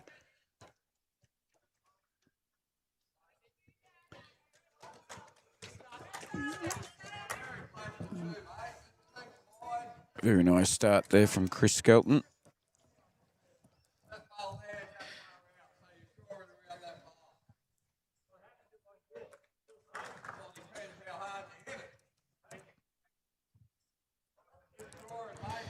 I like that. I just heard a call in another green. Just be very careful not to hit that bowl. He said, what's going to happen if I hit it? That depends how hard you hit it. You got to love the bluntness with some players. I'm guessing that's the Mount Gravatt Manly game, I think. Mind you, sometimes you can hear conversations from a long way away. Across the bowling green. Very tight head it was between Mount Gravatt and Manly there. One up to Manly.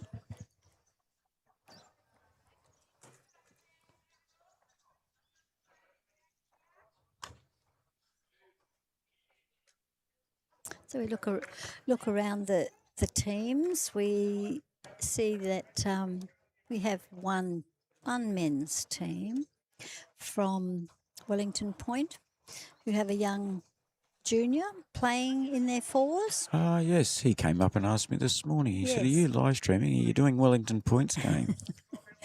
I saw him yesterday at Wellington. So keen. John is his name. I've seen him around a bit. Yes. And I think he recognised my face, but he didn't know who I was. So he said, oh, is that why you were talking to Sue yesterday? Is that why you're here? So he switched on. Absolutely. He knows who's who in the zoo, doesn't he? Definitely. So keen on it. So keen on his bowls, and it's great to see him playing in the Wynnum Men's Fours Championship team. Does he have brothers, fathers, grandfathers, or anything like that who play? I don't know. Yep. Sue Mullen, she won't be tuned in now. She'll probably be out playing at Wellington Point. She would be able to give us the inside goss there. And the boys are just standing in a spot where we can't quite see the bowl till it gets real close.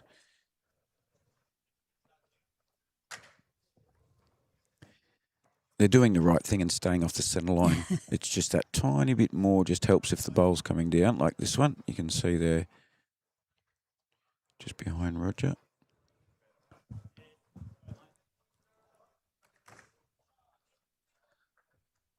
They're a bit spread out this end. Yes, the last couple of ends, they've not been quite as tight, as close to the jack as they have earlier in the game. Just looking over there at the Cleveland and Logan game, you could throw 5 or 6 bowls under a bowls mat over there on that head. But you get that. Sometimes a bowler bowls well and you're following him. You tend to bowl well because, you're just perhaps that little more focused or... and then other times everybody's miles away and you think, oh, I've got an easy draw here, and you end up as bad as they are. True. It's a frustrating game. Too right.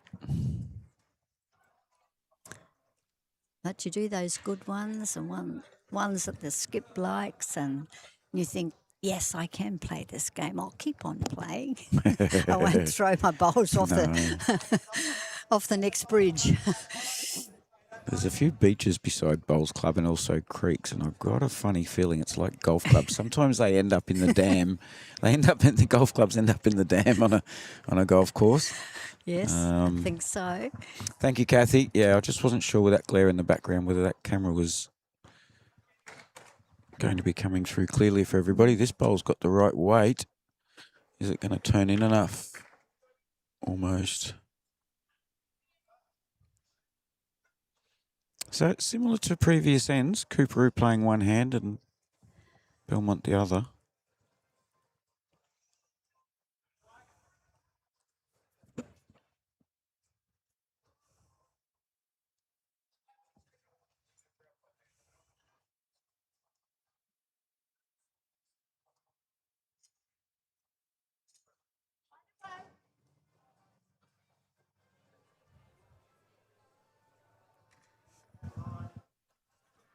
Well, Oh, that won't do them any harm because it was his own bowl. He's put it right behind the jack now, so it's probably in a better spot, but he's probably fortunate he didn't get that one in the guts. He might have pushed it way back. Then again, he might have stayed if he did that too. So, hope everybody's having fun at Wellington Point Bowls Club today for their memorial and last match on their grass greens. Hello to anybody that's at Bowls Clubs today having a game. Let us know if you are. It's pretty easy. You get on the live chat on YouTube Live Sports.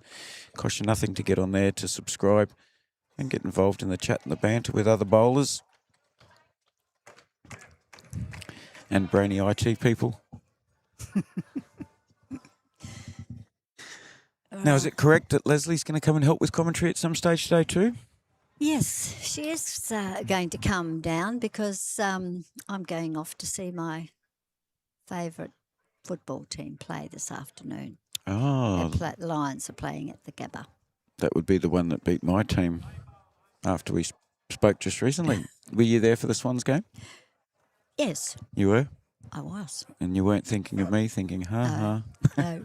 Were you thinking, ha ha, when on a few days ago, we're the first team to ever keep Fremantle goalless for an entire half of football? I know, that was unbelievable. Fremantle got a...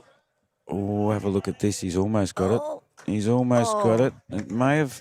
Yep. did he? Oh, sorry, that was Roger's bowl. So he's looking for two. He didn't want to touch it. My apologies. Keeping Fremantle to 11 points. 11 points. But they ended No up, goals. But you ended up losing. And then we allow them to score 100 points in the next half. Like, what on earth is going on? But I'm also a Cronulla supporter. Oh, So right. we made up for it yesterday against the Dolphins. Yes, that was a big blowout, very unexpected. As a Sharkies man, I was the last one that would have expected we could have done that at all. It's this time of the year, I think. It's just after Origin. So Yeah, players a bit sore and players unavailable. But yeah, well, so Cronulla's come up and beaten the Broncos in Brisbane and the Dolphins in Brisbane, which in previous years I It's a don't bit bother hard going do. to it, even though it's, a handy local game to go and watch. You don't go. Who wants to go and sit amongst Broncos supporters when they're flogging your team? So it'd be like going to Origin as a New South Wales supporter. I didn't do that. Lo and And behold, look what- I could have done that and gloated all night in front of 50,000 screaming Queenslanders. That would have only got Yes. my head punched in. Oh, no, we're not like that. Oh, I don't know. I don't know. I can still remember a beer can throwing incident from many years Oh, ago. that was a long time ago. We don't do that now. Yeah, but when you're a visiting supporter, you don't forget it. You think, I'm going to be careful what I wear to a game of football in Queensland. Yes, Did well, Roger get in with that one? I think he did. Michael thought he had before, and it's real close. Oh, just very close. so a 1 or a 2? It was a 1. Thank One. you. Very good. The gentleman switched on. They're watching us. Once again, thank you very much to Gateway District Bowls Association for your involvement in the live streaming of all of these events. It's really appreciated. To Capalaba Bowls Club or Sports Club, thank you for hosting this event. You'll also, Capalaba will also be hosting the grand finals, which we're streaming next Sunday. So that'll be the grand final of the ladies in the morning and then the men's in the afternoon. And also to Jimmy Regan, Shane Kelsey from LJ Hooker Property Centre. Thank you very, very much. Score update from the ladies. 9-5 Mount Gravatt over Cleveland. Logan 8-7 up over Manly. Macleay Island 6-5 up over Wellington Point. And Capalaba on their home turf 9-6 up over Cooperoo. Pretty close, all of them. I see Capalaba's not playing in the men's. Oh, that's right. There's 3 buys. 3 buys. So that's why we've got 5 games playing here right now in the men's. 5 games playing.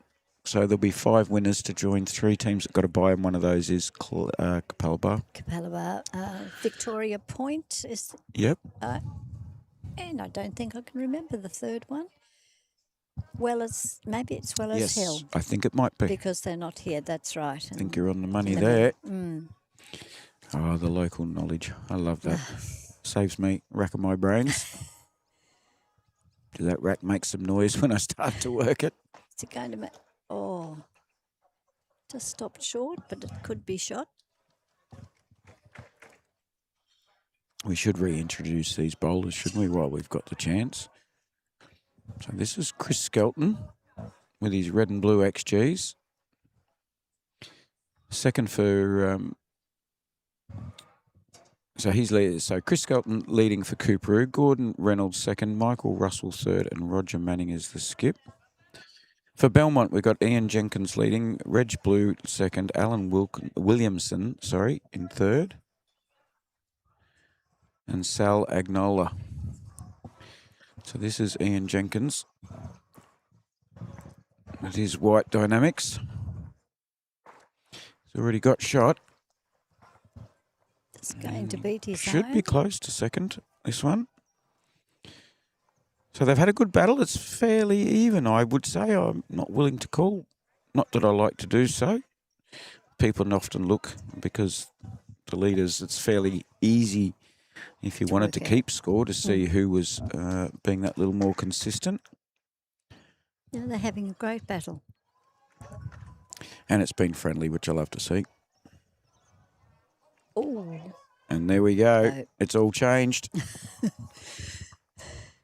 Poor old Ian Jenkins is saying, hang on, I just had two a second ago.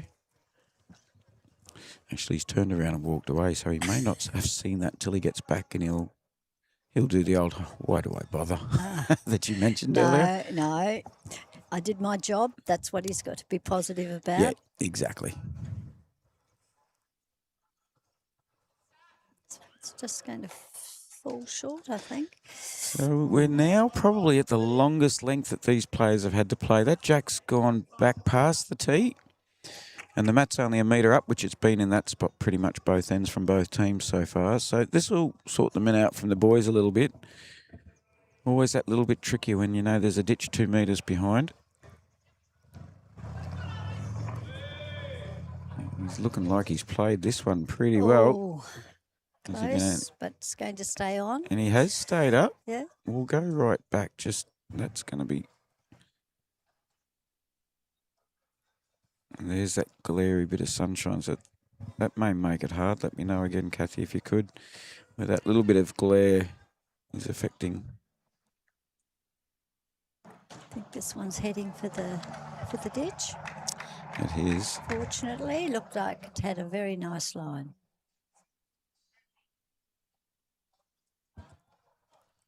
Kathy's getting stuck into me with the banter.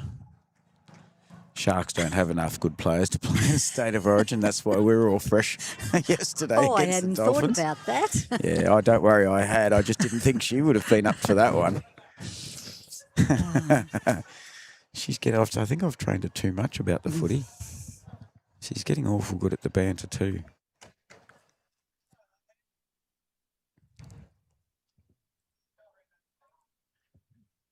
Michael Russell's yelling at his bowl, and his bowl hurt him. It's just stayed up. Just on the edge. Yeah.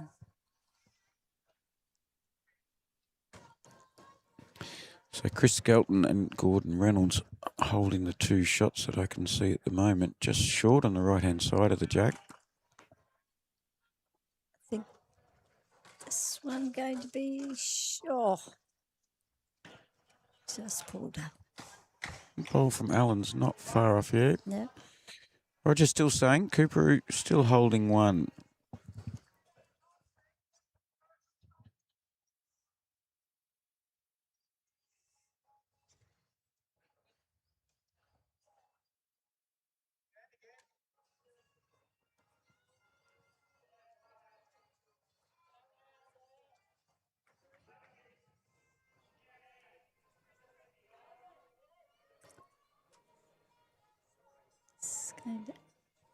This is looking pretty good for Michael here. Or is it going to... Oh, it is. Oh, yes. Gee, that's travelled on, definitely travelled on further than I imagined there. It looked good for all money.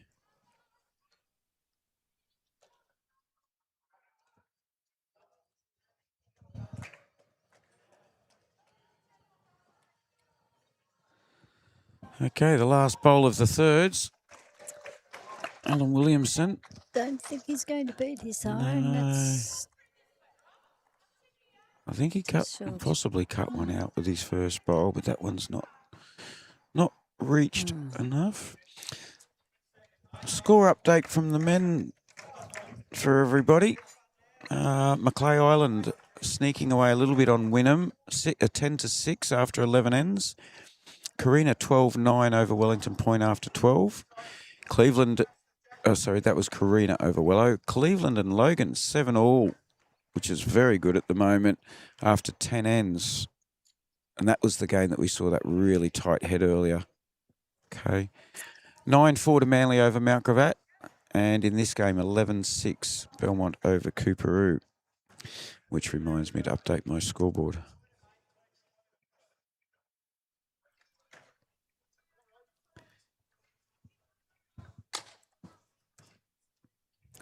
This one going to stop.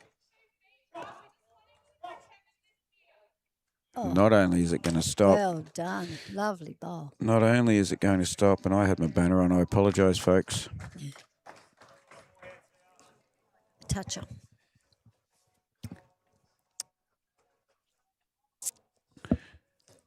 It's a pain. I love looking at the bowls. I just don't like looking at the monitors yet. And unfortunately, I put the banner up and the brilliant bowl comes in. Roger will be sending me hate mail.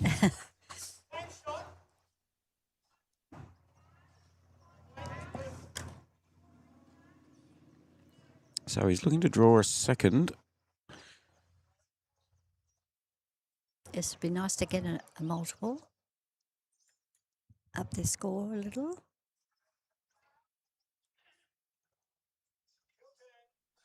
He wants it to stay out a little bit. It has. It's stayed out. I think he's done enough for two. Two great skippers bowls there. Well done. Okay, bit of pressure for Sal. He's pretty quick. I need to get organised ready for Sal. He's into it already. There he goes.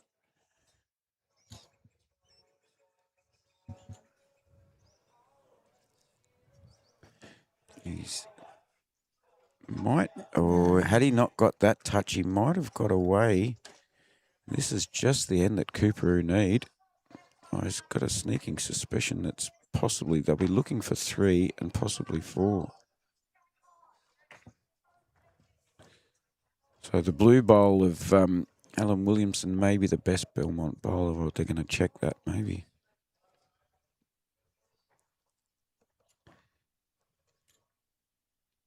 Got to work out which is the best. Oh, yes, that's easily in. Both of those are easily in.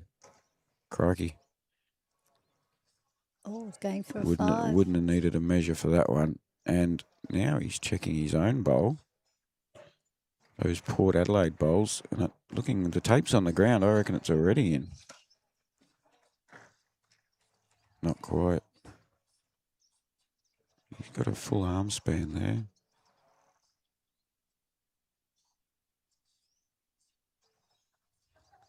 The benefit of back bowls. There's a 5th. That last one at the back.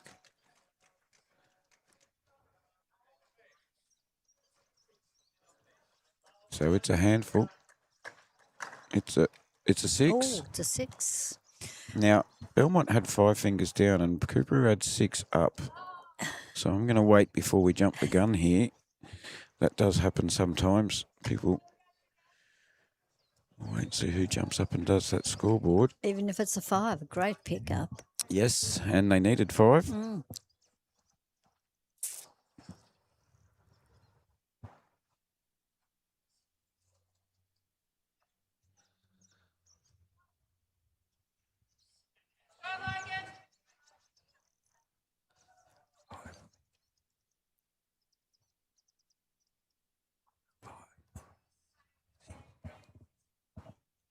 It was a 6.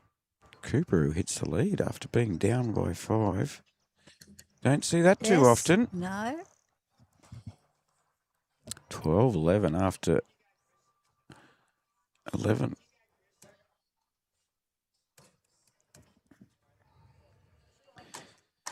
There we go.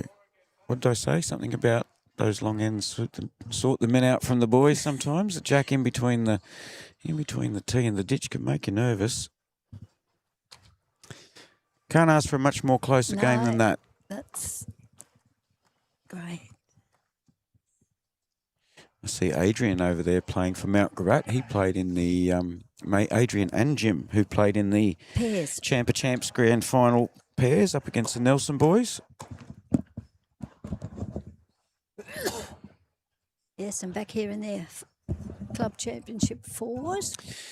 I said to Adrian, "What? Don't you let anybody else win anything at Mount Gravatt?" He said, "No, I didn't win the singles." He was very humble about it. If you can win 2 of your club championships in the 1 year, you've done well. Never an easy task. No, it's just a good bowl coming in.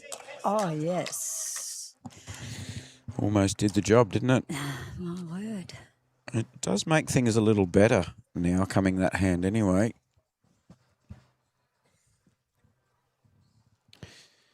For Belmont, makes it, even though they're down 1, it would look appealing from the bowler's end.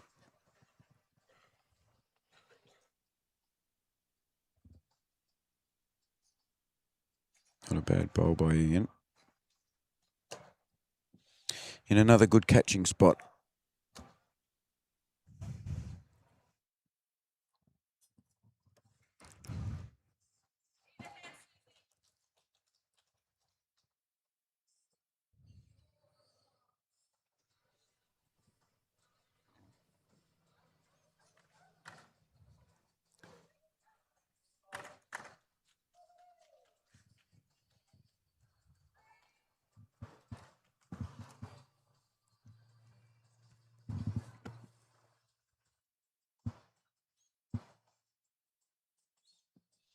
I got to adjust my camera for Reg. I like the way he does it. I've just got to be careful with the camera because he steps forward. I like doing that too. You step forward directly after you've released the bowl, so it's like a follow-through type action. But if I haven't got the camera up set up correctly, he disappears out of the camera shot. I need to pull my finger out. Here we go. Okay. Here we go. Good one.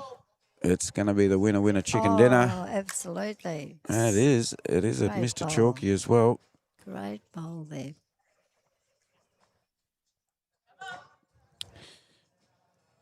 Belmont will be very mindful after dropping a 6 not to lose momentum here. But it happens quite a lot, doesn't it? You give away, or you get a multiple, a nice multiple, and all of a sudden the next end you do exactly the same thing. Yeah. There's no better feeling than after you've dropped a 4 to pick up a 4.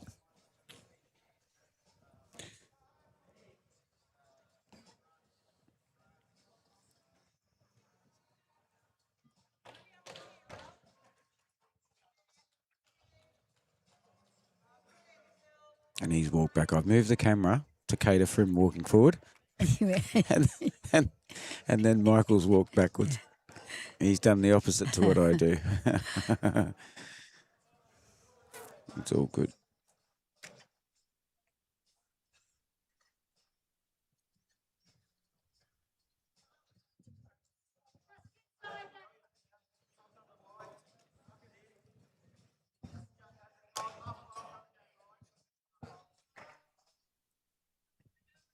Boys are starting getting close to the head. We might have to issue another warning, Kay.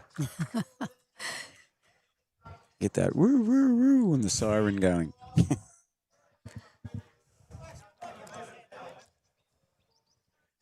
They've been very good. As Con the Fruiter used to say, I not complain. Now that does date you, doesn't it? It does. It does. It's not the oldest Australian sitcom we used to watch either. I'm a child of the Paul Hogan era. And Blankety Blanks and those sorts of shows. No, I wasn't.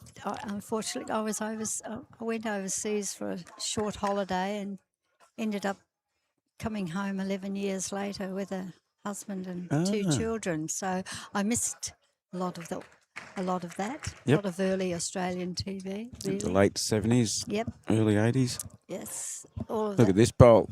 Oh, Yes. my goodness. How on earth? How A to big get shake through. of the head from Roger Manning, thinking we've just dodged a big bullet there. That Wow. was crazy. Oh, that was close. Very close. But you would have heard of Blankety Blanks and the old Paul, yes, a Paul little, Hogan yes, show. Yes, And I saw a little bit, but I they were good days. They could say whatever they wanted on TV. There was no PC back then.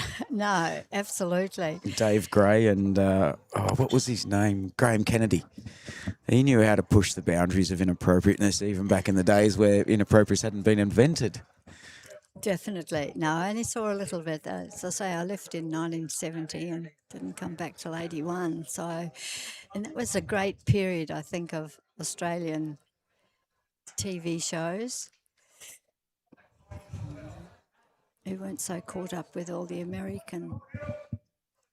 Roger looking to put in a best back bow. He's just gone through further than he would have wanted there, but he's done well.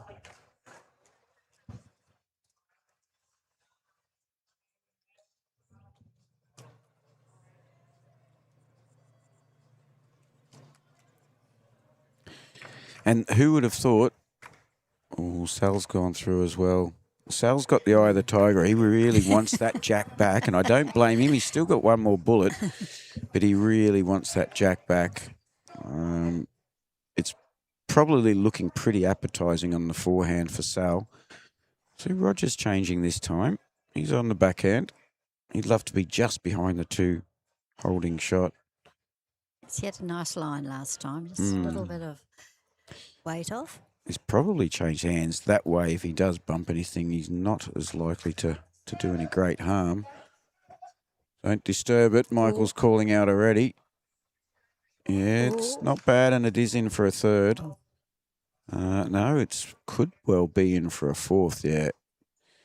That's a very sensible call, that. Don't worry about driving anymore. Just draw to those two. Alan just giving Sal a tip.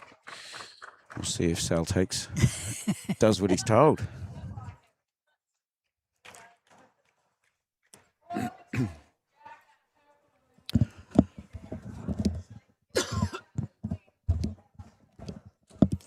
Done very well. Coming in. Hasn't he done well? Sal Agnola. Again. Take a bow.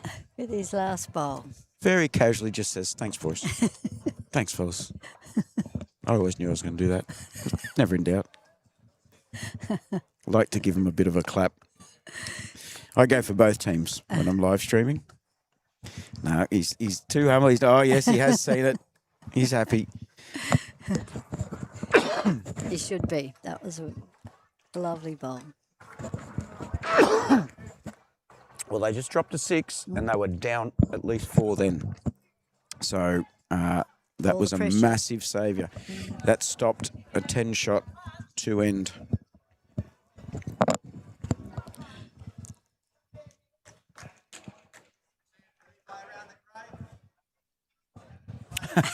Have you read those already? Kay's already read your comments, Catherine. I've just looked over and she's looking at me to see my reaction. I expect nothing less from Kathy. Dear, oh dear. Lucky I've got big, broad shoulders. The heckling eye cop. No, this is predominantly about my body shape and size and things like that, or lack of body shape. Sue Mullen walked up. We were playing bowls. She was on the other rink yesterday. Halfway through our game, I'm playing against Tom. And I hear this voice, hey. And I turn around there, so she goes, chicken legs. It was priceless. I couldn't help but laugh, even though it's a heckle on me. Look out, has he got it? Almost has. Just missed. Now, what a bowl from Sal that was. Oh, under pressure, absolutely fantastic. Well, we're halfway through the match and it's 12-all, so all is going to plan. Those who've tuned in before know I love a close game. when you're live streaming and it's not your club and not your mates or anything like that.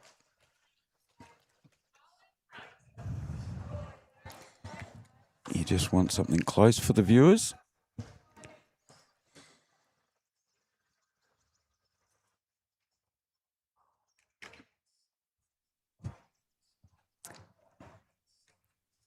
Chris Skelton with his second bowl. Is he going to reach?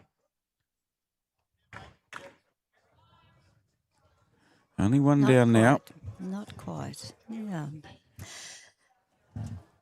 Let's have a roundup of the ladies' scores at the moment. We have Logan, 13 over Manly, 8 after 13 ends. Wellington Point and Macleay, it's Macleay 11, Wellington Point 5 after 11 ends. Capalaba are still up, 13, 6 over Coorparoo after 11 ends. And Mount Gravatt, 14 over Cleveland, 5 after 11 ends. So a couple of the teams have got a little break on their opponents, but only just over halfway through the game, so plenty of time. It's your Around the Grounds update from K-Thick. Love your work. No prompting, no anything. I've got to say something every now and again. Next time I want to have a game and I want it live streamed, I'm calling you. She's like, yeah, no. No. Computer says no. Well, you missed a good bowl from Reg. What did he do? He's sitting right on it, and I've got to remove the banner so people can see.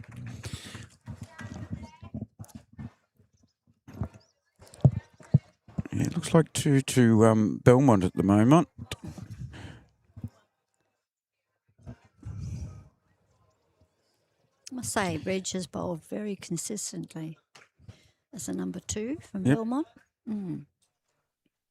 Getting in there, working with his Sal's liking the lead. look of this one. And Yes. Roger's complimentary opposition skipper clap. Absolutely. So they're 3 down at the moment. Coorparoo. Roger mightn't be so complimentary if his fellas don't match it though. Here he is, the Eye of the Tiger. That's his new nickname I'm giving Michael Russell. Bloke with 2 Christian names. Steady as a rock on the mat.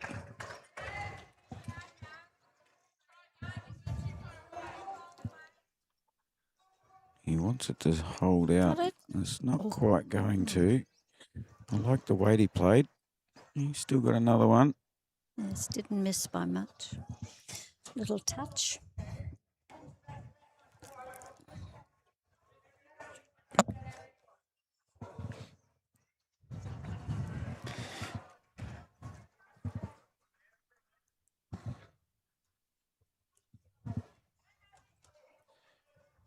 Another good bowl there. Ooh, Alan Williamson. I think he's made it.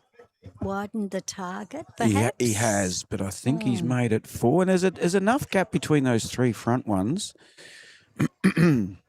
Now, I don't know Michael Russell's game style. I don't know if he's going to have a look at this, but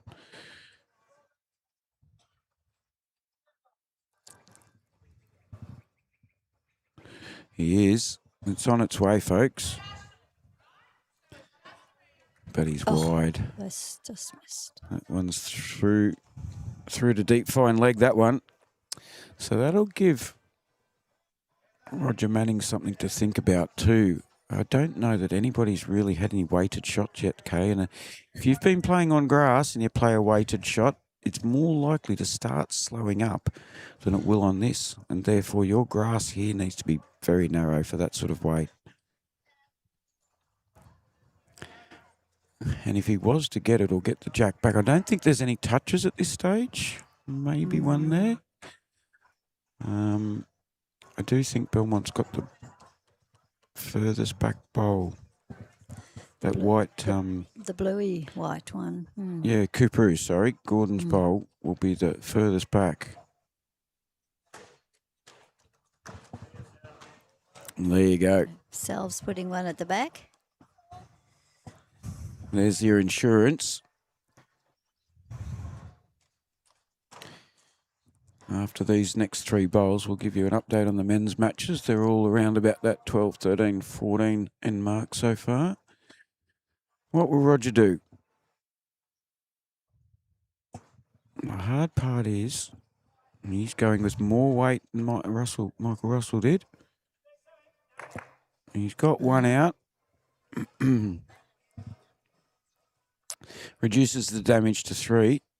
Mind you, had he hit that red and blue bowl, he wouldn't have been happy. nor would his lead, Chris Skelton. As always, Sal's very quick on the mat.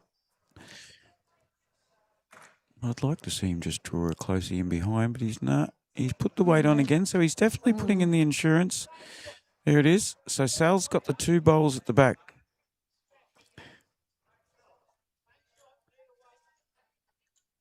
Same shots the call from Michael to Roger.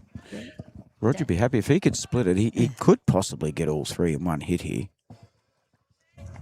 Through the bumping and rebounding. I like he's gone narrow. He's good. He's good. Watch this, folks. He'll get 2. Yep, he got the 2. He split those 2 and did very well. So from 4 down a few minutes ago to 1. Well done to Belmont for hanging on for 1, and well done to Roger for getting rid of a few. He's done a big sigh and a big smile there. Both the skippers are quite animated. I love it. Well, both skips have done their job the last 2 ends, really. Certainly have.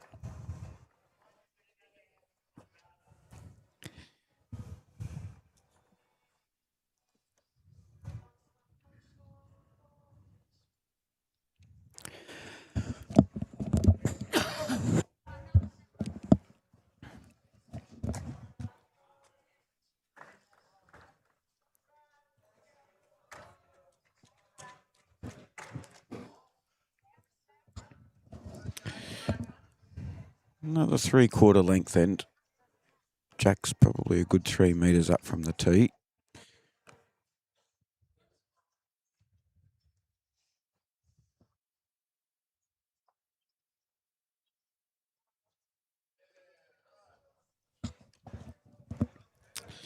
One to Belmont takes them out to a 1-point lead. I'm working on my memory. Have you noticed, Kay? After 13 ends. Trying to remove real estate advertising. Thank you very much, Jimmy Regan and Shane Kelsey. And update the scoreboard and change the camera and making sure I don't stuff up and annoy the viewers. The lovely viewers, we've got plenty in today. It's very good to see. It's great to know that people are supporting their clubs, and also the live streaming that's been sponsored by LJ Hooker Property Centre at Cleveland and Gateway District Bowls Association. You've got Tim Wrightson and Kay Fick with you. I'm just a hack from Wynnum. Kay is the boss of the district. Oh, I like that title. The boss. I'm not going to start fights between you and the others, though.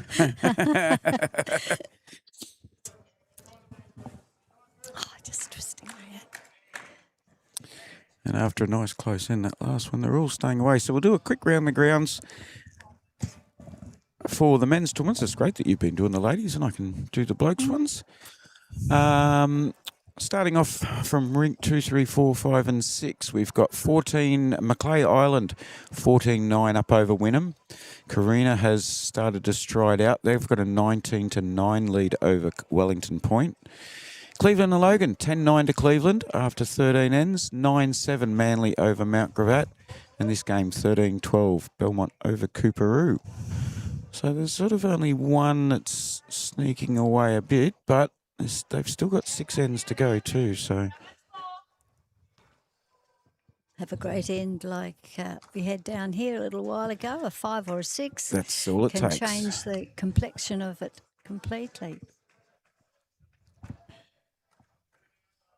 Nothing more humbling than dropping a 6, is there? Nobody's favourite part of the day. And once again, Regis Jack high and shot. I'm even getting to remember the names of who they are just by the colour of the bowl Colour, now. It's very important. It really does help when you don't know the people and so forth.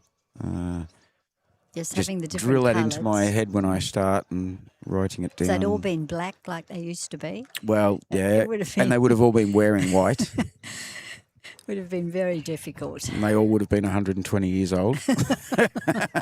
No, come on, not none of quite. these, none of not these young quite. whippersnappers in their bright orange outfits. These young 80-year-olds I'm talking about, Kay. Good. You know the 80-year-olds, the Yes, really young. You know yes. those people, don't you now? Yes, I do. Recently joined the club. Unfortunately. Congratulations. Thank you. You got a couple of months on my mother. Another great bowl from Reg. Chalky time. He's doing very well. Quite consistent, isn't he? Mm. I like a good bowler. No showboating either. Just gets out, bowls, Yep. picks up his teammate's bowl, gets on with it. Okay, so we're into the thirds now. The two thirds. This is Alan Williamson from Belmont. And Michael Russell from Cooper, who is their third.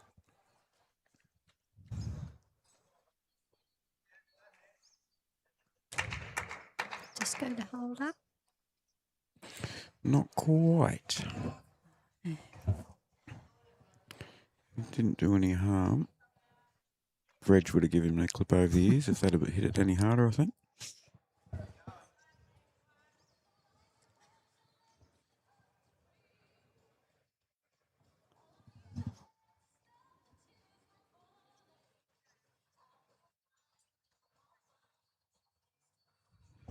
A lot of concentration going on.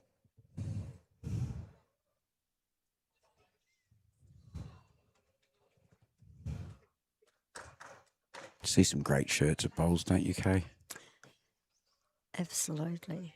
Some I like. Yeah. Some are a bit Some- over the top. Some can be, yeah. Some can be over the top.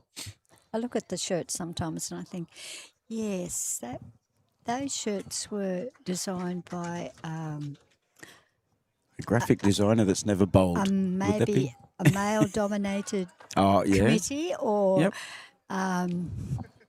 that one. No, I think there was a bit of input from the ladies and the men on that one, but I suppose it's being a little bit sexist there, but yes. Yeah, you got a mixture with these clubs by the looks of it. They're sort of the traditional, not too leery. Oh, I thought Michael might have got a little bit of assistance coming in there. That's close. Just one to Belmont at the moment. Skippers to take their turn now.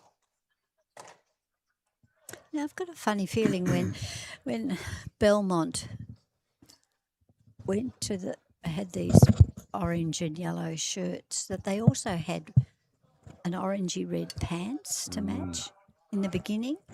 I always thought that they looked very hot, for our climate up here. Yeah. I've got a funny feeling that they did have And they've gone to black, which can get black really now. hot in the sun Yes, but as a too. It was more about the feel of the colour. I think so, yes. It was a real fire Yep. red colour.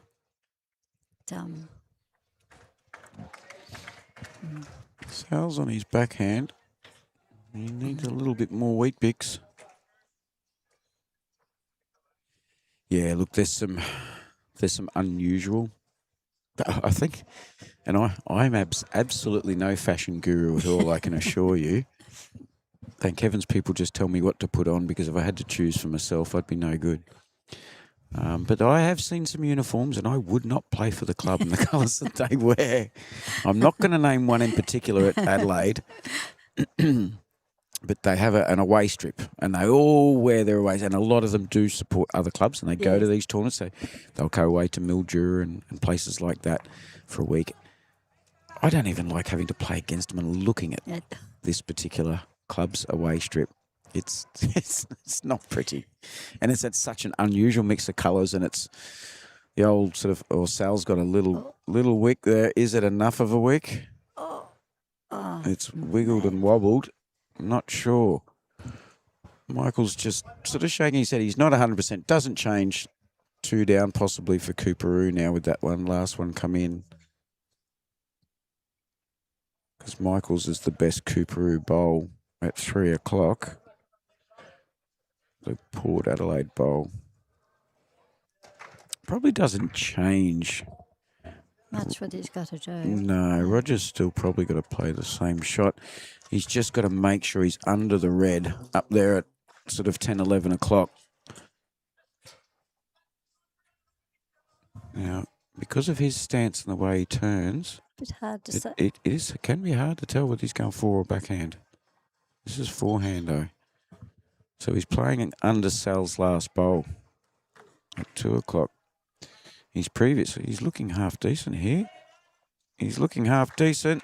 Oh, he got one. And you know what? He may have done enough with the other. He may have pushed Sal's bowl out enough. Oh, we need to see. Yep, only one down. What? So he did get one out. Gee, he made contact with the 2 bowls that he needed to and nearly did it. Yeah, he pushed both of them.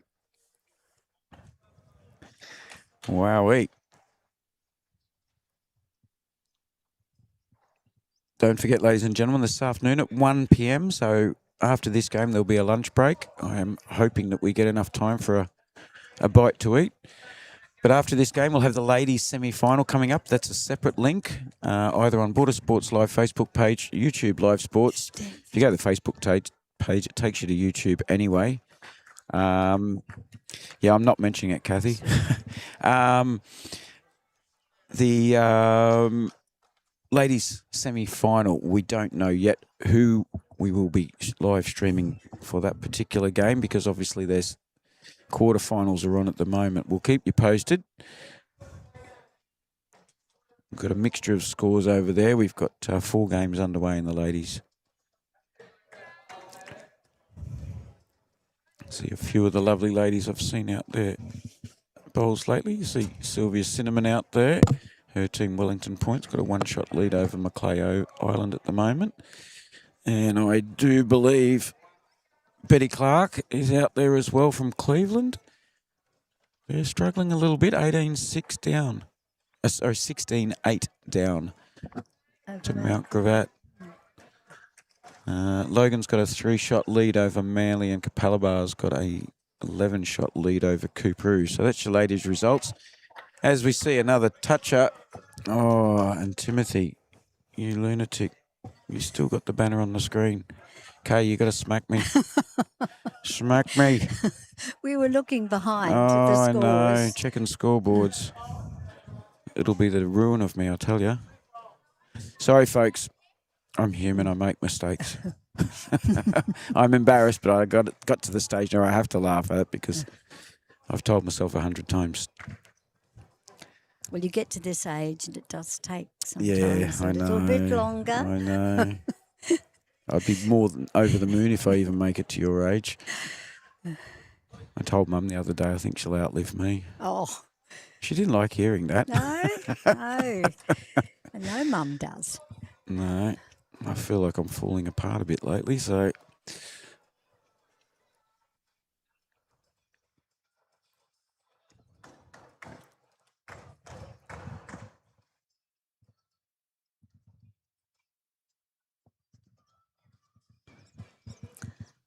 Chris Skelton with his second bowl. Coming up quite nicely again. Pretty keen to draw another. And he has. Yep. Beautiful bowls. Well done. Teammates love it.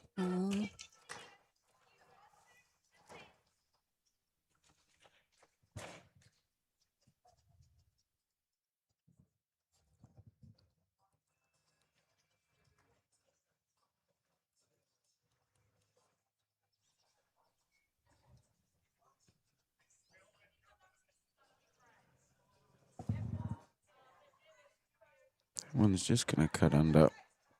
Weight was very good from, that was Reg, wasn't it?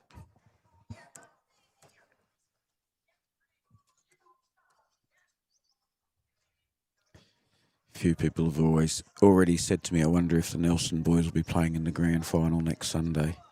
So we won't even know how they've got to play their First round this afternoon. their first round or quarter final. They've got to buy this. There's always anticipation when you hear the big names are in town.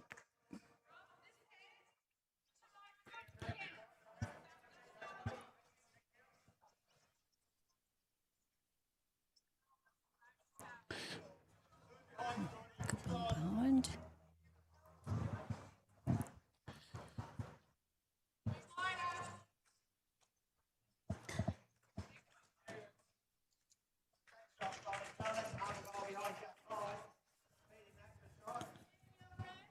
Gordon looking to get behind, but Bit too far, perhaps. Oh, no, Actually, stayed that- on. that'll be quite handy being the furthest back bowl there. When your leads put 2 on, Skip doesn't mind if you put 1 2 metres behind. G'day, Pete Williams. Great to have you watching, mate. Well, you've missed quite a few chalkies this morning.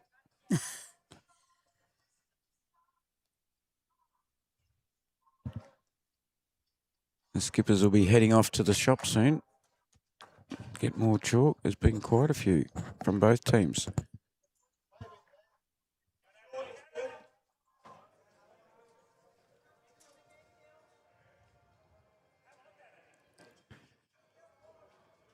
Very focused and steady delivery.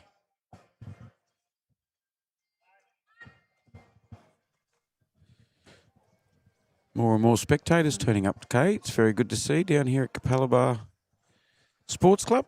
Yes, it is. I've been Philip. calling it Filling Capalaba up. Bowling Club since I was probably 16. I feel funny, a lot of the bowls clubs have now got sports, Sports. or they've in got their club at the name. start of the name. They have. Club Raby Bay now down at Cleveland. So I believe, yes, big change down there coming. But of course, I'll be calling it Cleveland Bowls Club for 100 years anyway. It's just habit. Got this one or going? Oh, just went under.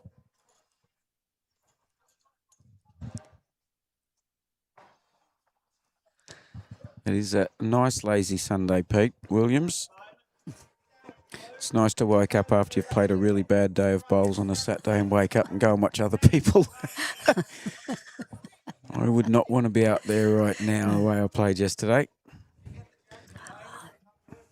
Well, then One again, I day. probably would because I like to get out there and fix what I did the day before. And one day can be so different from another. It can. Another great bowl there from Michael. Yeah, we've all seen it. He's happy. He's pumped up now. Here's Michael.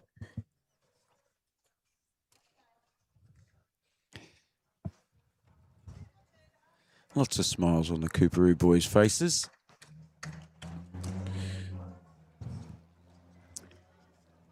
Still, I don't know. I haven't seen an indication who's up or down. They're not giving any hints to us at the moment. You notice, K2, some players, they don't tell their teammate how far short or long they are. Don't tell them whether they've got shot or not got shot because there's no point telling them straight after they've bowled. They wait until after the opposition's bowled. Oh, Why that's tell the right. opposition just before they bowl? That's right. So, More information you give out. It's Michael's for suggesting everyone. yes. Yeah. Wants a blocker in front, does he? Yeah, you don't see this call too often. No. You get it every now and then, depends on the circumstances. Something in front. Well, it does look like a nice drive, might up the middle. Yeah, and well, it's shorter than it was asked for, but you know what? He's not far off the centre line. But the centre line's not where the jack is anymore. Sal's not going super heavy anyway. But he's in the general area. He's By missing. their looks, they've just gone across. He's missing. So now the goal. Want another one? Yeah, just a draw bowl. I thought he might have got him to...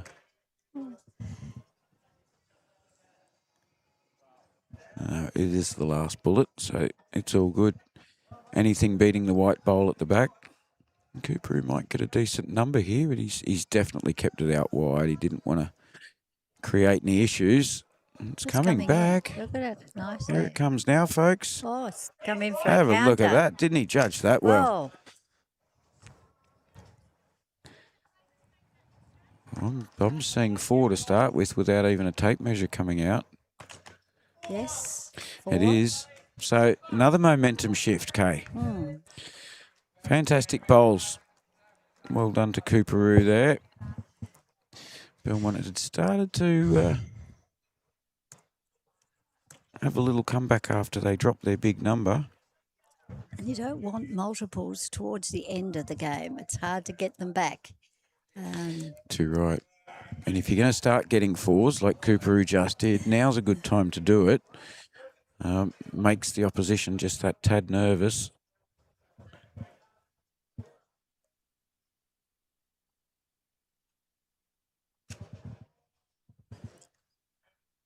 But, yeah, the alternative to that is the people who are dropping them.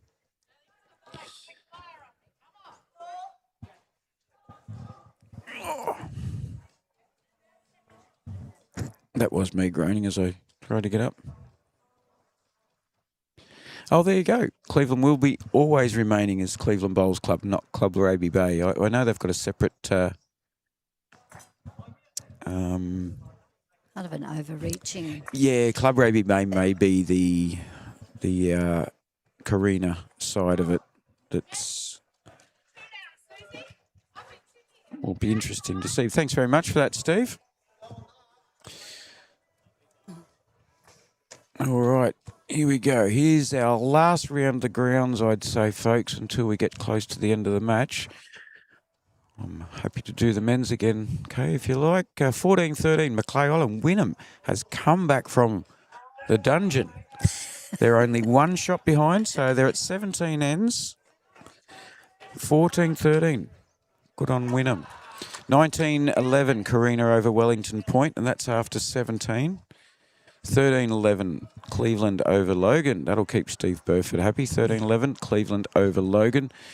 Manly's 11-7 up over Mount Gravatt. And, of course, this game, Cooperoo just got in front now, 16-14 after 15 ends. So the Cleveland game, the Manly Mount Gravatt, the Belmont Cooperoo game are all on their 16th end now. Carina Wellington Point, they're now into their 19th end. It's 22-11 to Carina.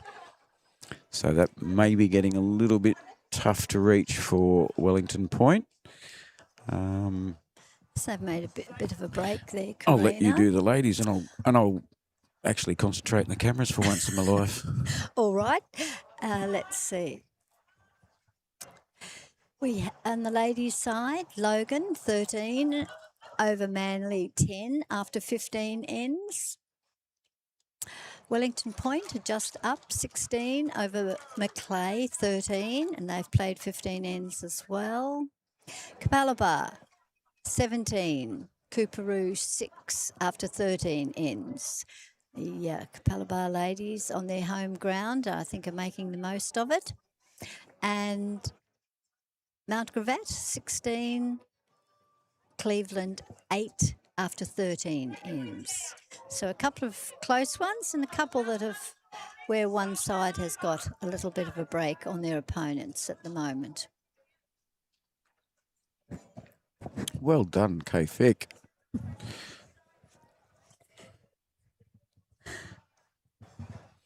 And what do you know? Chris Skelton, the lead for Cooperoo, still holding shot again. He's making a habit of this, and it's a credit to him.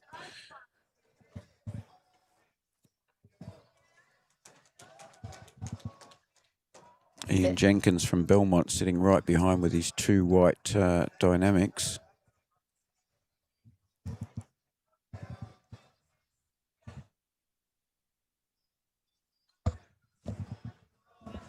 The day's turning out really nice. We've got blue skies, a little bit of cloud in the distance. 20 degrees. What more could you ask for? Stubbies and thongs weather. Watching some great bowls. Talking about Paul Hogan before. Stubbies and thongs. Not quite. Not quite. See, Billy's still floating around. He hasn't come and asked us if we've got any jobs for him. So what's Bill's role at Gateway District? Bill is chair of match. Okay. Mm. So he spends a lot of time coming down watching. Oh, here we go. Have a look at this from Alan Williamson. Oh, he's close. Close, very. He's close. For those of you who missed it earlier, Team Cooperoo, every bowler using XGs, Henselite Dreamline XGs. And Belmont all using Dynamics except for Reg Blue. Now, Reg Blue is using red Taylors.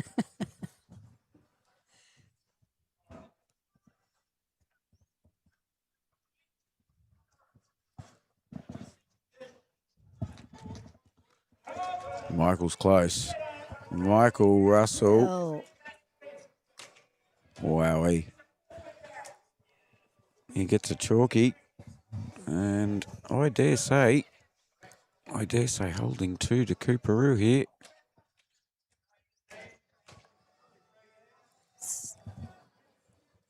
let's see what Alan's going to do. Alan should swap and give his blue bowls to Reg Blue, I think. Just a little over. All right, the skippers will change ends. Remember, folks, 21 end match, and this is knockout. It's a champion of champion Gateway District 4s. There are no tomorrows. There is a next week, but you've got to keep winning all day today. Definitely.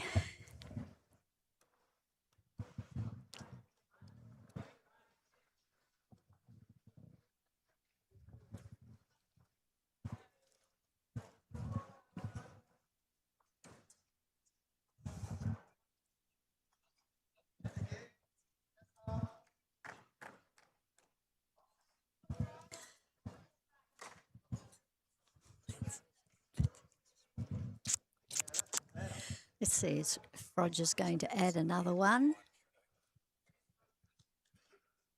Going close. I think he has.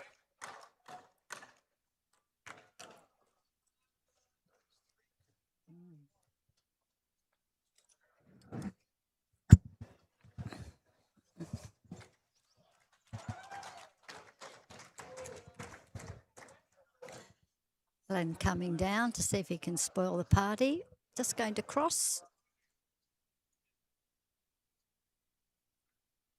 Unlucky.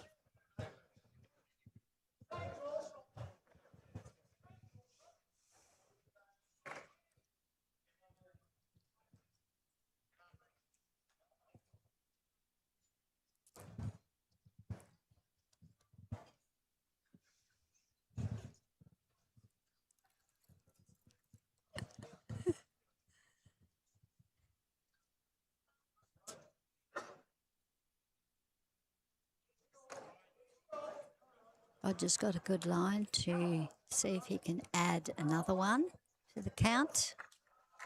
Just pulled up a little short. Lovely line, though.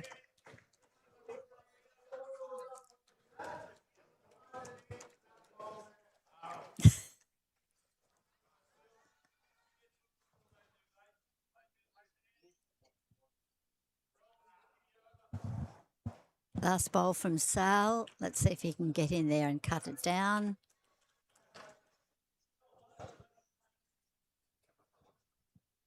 And a little walk. Might have taken one out.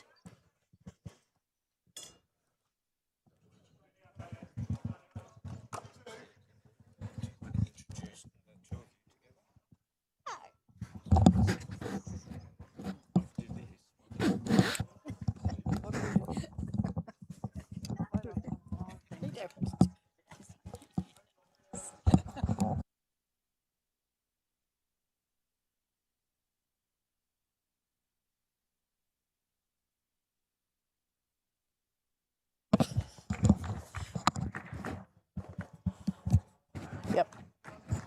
Oh.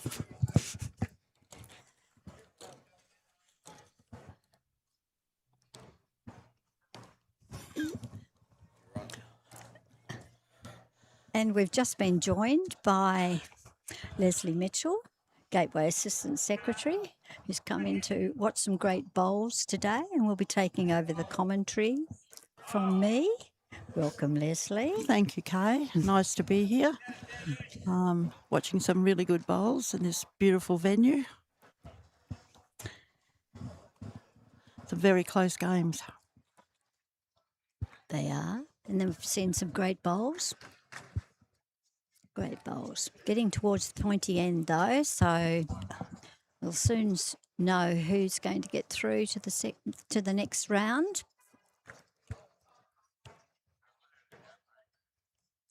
Yeah, there's a couple of very, very close games. 1 point in it, 2 points in it. It'll be right at the very end. We'll know who it is. That's right, yes. Well, I think that's the first time we've had Chris not sit one on the jack for Cooperoo.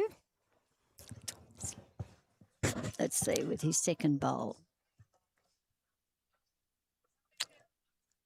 Perfect line, just lost his way. Just lost a little bit.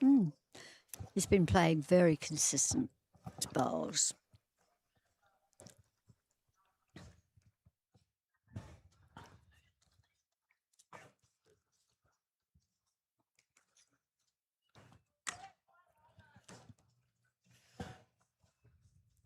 It was a nice bowl from Belmont. Ian Jenkins from Belmont. A couple of nice bowls, good spots. Yes, he's always had nice line just behind the jack Yep. today.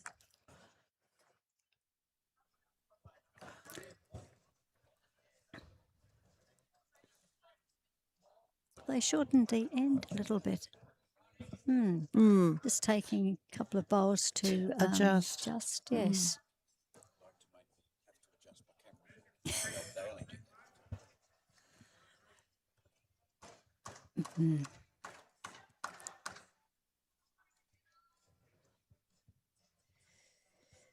It's a nice bowl coming in here.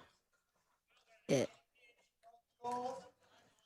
Just ran gone away a little through, bit. Yes.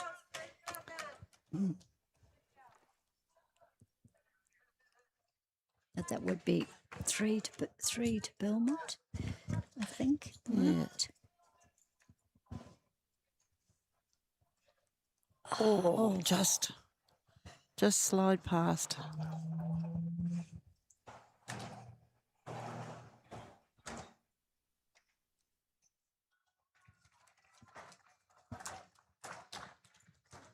Two.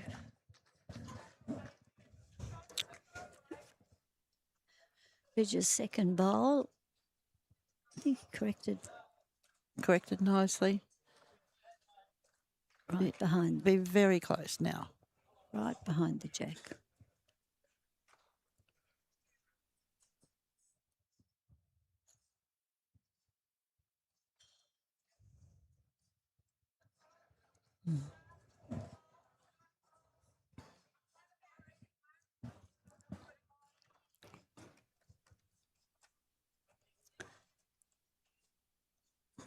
And Michael's just a little bit over again. A shorter end. Some of them have just failed to adjust that little bit. Just that little bit. It doesn't take much to go sailing past. You think you've got it just right, and then away it goes. Nice one coming in here, I think. Here comes Alan. It's close. Oh. Yes. Good bowl. Unhelpful result. Yes. Unfortunately.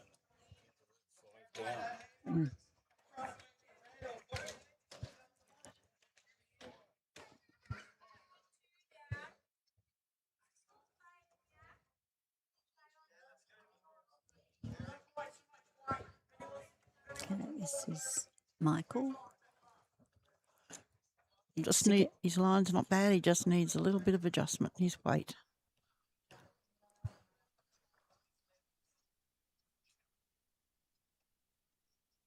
Just his weight. Just lost the line. It's quite frustrating, isn't it? You only have to think of two things. That's what they say.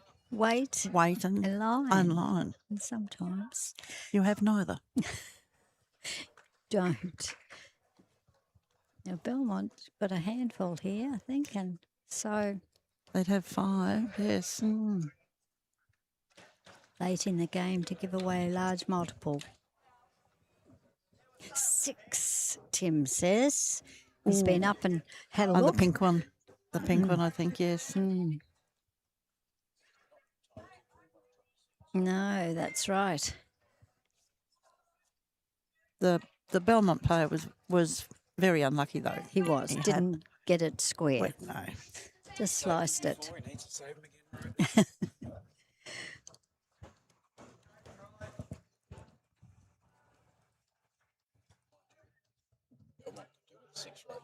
They could. It would. I mean, they were going ones, and now they've had a couple. Both sides have had some multiples. Rogers. Oh. Again, just the weight. Line's pretty good.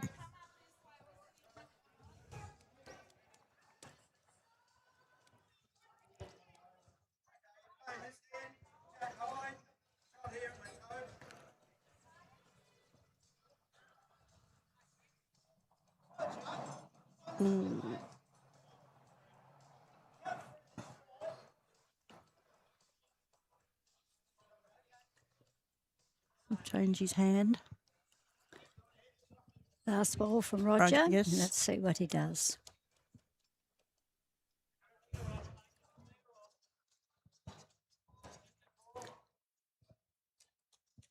Big deep breath and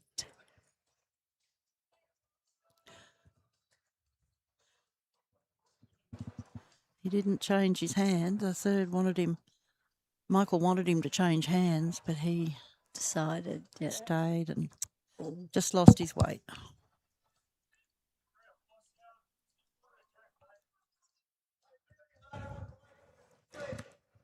Last bowl from the Belmont skip. Nice weight on this.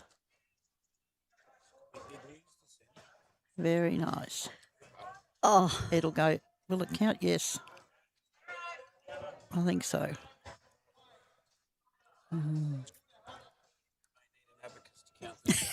I think so.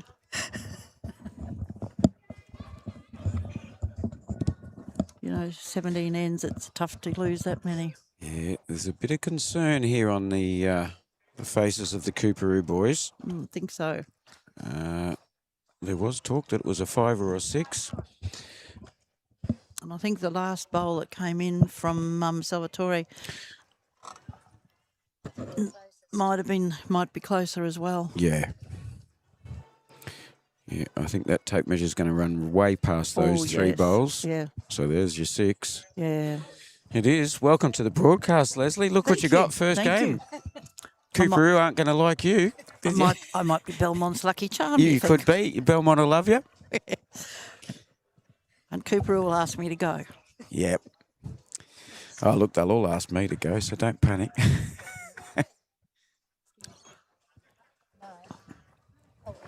Thank you very much again to the sponsors and the support that we've had for live streaming for Champion of Champion events. Jimmy Regan, Shane Kelsey. Kelsey. I'll get it right sooner or will. later.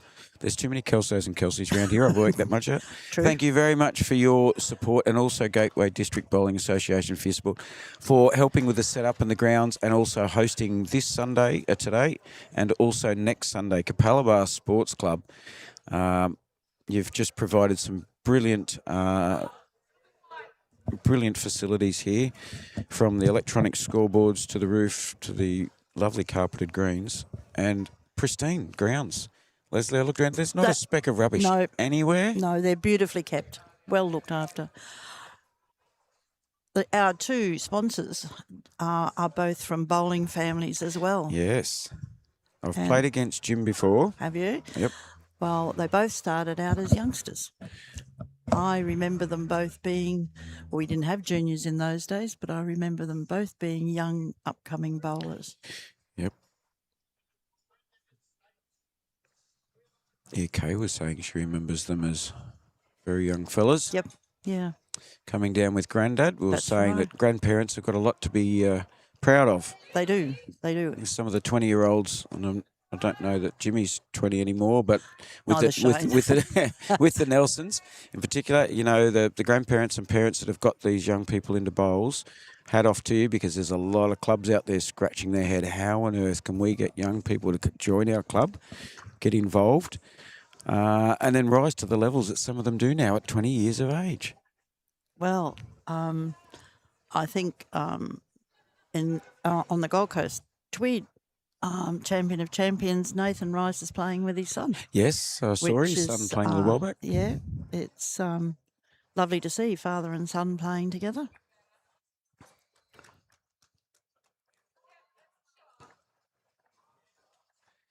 So there you go, folks. If you and your club are asking questions, you see it on Facebook all the time. Everyone's saying, how do we attract more players and how do we attract younger players? Start bringing your family members to bowls. That's where it starts. I mean, you think about most people, the kids play sports based on what the parents either played or True. what the parents enjoy watching or going to, or the club they like being at. So if the parents happen to like rugby league, well, the kids get dragged along. If Dad wants to go watch footy, he used to drag the kids along. True. Now we give the kids the option too much. Well, the thing is too, We spoil them. one thing to remember about playing bowls, it's a no-contact sport. Yep. You know, and that's one thing everyone's really conscious of today. Yeah.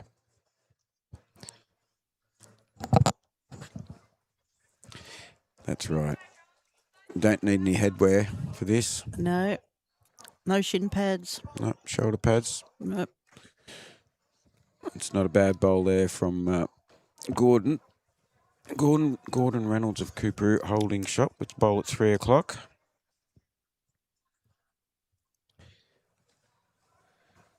It's funny, no injuries and so forth, as you say, but I tell you what, there isn't a bowler here that hasn't got Panadol and Nurofen in their bag. Absolutely. Or But a knee guard. we got those injuries through life, not through bowls, most of us anyway. Or a knee guard or something like that. Knee braces, yeah. Yes. Number of times I've heard the stories of I can't possibly have that knee done because I need to play bowls on Saturday. Well, I'm at that stage with these fingers. Oh, We've just started pennant season and I can't even, I was struggling to hang on to the bowl yesterday. So, you might be an arm candidate. yes, and 2 hernias at the moment. So, yeah, I'm in the wars. Well, so am I, and I'm still sitting on the sideline Yeah. after 16 You've got months. So, a leg support there. yes. And I started bowling when I was in my 20s, so I was a very young. You're lucky. There were only 6 of us in a little Yeah. country club, Oh, okay. Where And- was that? Billawheeler, Oh, yep. and we were husbands and wives who played because parents played. Yep. There you go. So Billawheeler's just inland from Rockhampton, isn't it? Yeah, southwest of. Or so inland from Gladstone more? Yep, both. It's if you could almost draw a triangle. Oh, okay. Yep. I spent 1 year up in Rock Vegas. Oh, yeah. 1991, I spent in Oh. Rockhampton. It was declared drought and declared flood in the 1 year. Yes, I can imagine. And I, not so smartly, decided I'll rent a house out at Gracemere. That's 15 k's out of town. Well, Tis. if you didn't own a tinny, and You you weren't knew and getting- knew where all the farming fences were, you weren't going to get to work. No, you were not. That's right. So yeah, federally declared drought and flood in the 1 12-month period. That's a rare wide one, but I tell you what, that's not in a bad spot. That may have been exactly where Sal asked, but It could I have haven't been. been watching.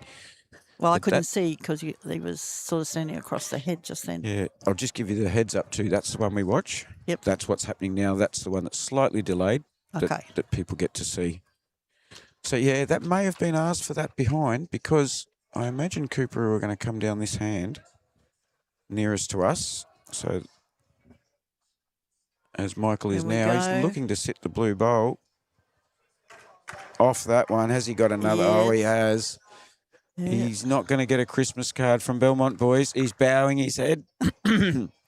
He's well. absolutely bowing his head, but he has got a big grin on his face too. Everyone will take them. It doesn't matter how you get it. Yeah, isn't he? He's shaking it. The Belmont boys have stormed off. Steam coming out. There he is. Oh, I don't think it's the first one he's got today either. So, yeah. No. Look, it happens. It's part of the game. Win, lose or draw. That's the way it happens. You very quickly go off the Christmas card list when you continually get wicks. Yes. You had knee construction, Pete. So these are our live chat people that get involved and let us know. That was a Virat. We call that a Virat Kohli when they get a dirty wick. They've all got nicknames. Or you can call it a Reuben Wiki. Oh, okay. So if you follow your rugby league. I do. So I went through a bit heavy there to try and sit Michael's bowl out. Michael would love a little bowl sitting short just to protect his own. Yes. And it'd be in the count where his foot is there too. Well, that will help them. It seems to be some very good communication and planning between Michael and Roger Manning. I don't know how much they've played together. Well, that's what you want with your skip and your third. Yep. You've literally almost got to read each other's minds. Yep. We need to be quick with Sal. He's on the mat quick, and he is going with... No, he might not be going with much weight here. And I've got a sneaking suspicion he's a little narrow. Is he up? Yeah, no, he's got good weight. Yeah. Oh. It was going a little narrow. Oh. Now, who's that he's pushed in? Oh, he's pushed in Michael's other bowl. Yeah. Whether that's made it to Cooperoo. Looks very much like it. Yep. And they've still got... Could make a significant difference. They've got a bowl to here. come to. Yep. Yeah, you can be unlucky and... Cooperoo gets a bit of luck with a wick. Then Cooperoo gets a bit of luck with one of their bowls pushed in, and they're already 2 up. So it can make a difference to the momentum. I think he's dead drawn. Shot. He won't want to move it, though. He doesn't want to move it. He did. Hang on. Yeah, well, the blue bowl at the back there is Cooperoo bowl, so I think they may still have 2. Cooperoo? Yes. Michael's bowl at 3 o'clock may beat the blue at... No, it is only the one. Oh. So there he's moved it. Look, they may have only had the one prior to that, if that's the case. Yes. But it did come back about 6 inches, so... Yeah. Yep. Just reminding everybody, for those of you who are tuning in now, this afternoon at 1 o'clock, there's a separate link on YouTube and also Border Sports Live Facebook page, and that'll be the ladies' semi-final. So Leslie, that's with us now, has come down to help out with that, but she's jumped in early, which is great. Given Kay a rest. Oh, Kay needs to rest her voice for the Lions football tonight. Yes. You know. She usually can't talk much the next day. She was very nice and didn't pick on me when they beat Sydney just recently. Was she? Yes, we were talking. That was the previous live stream. We were talking before that match up, and I didn't hear from her after Brisbane got us. Oh. So that was very nice of her. I didn't need picking on. I knew how we went. Oh yes, I've got one family who are all Swan supporters, and they down lovely to the people. 4-month-old baby has a Swan, has all his Swans gear as well. Oh no, it's just my son and I as Swan supporters, and then I think he probably only took it up because you did. Yeah, and we were living in South Australia, so living down there, you've got to have a footy team, as they call it. Oh, there's a nice bowl. Yeah, lovely bowl from. Very well done for me and Jenkins.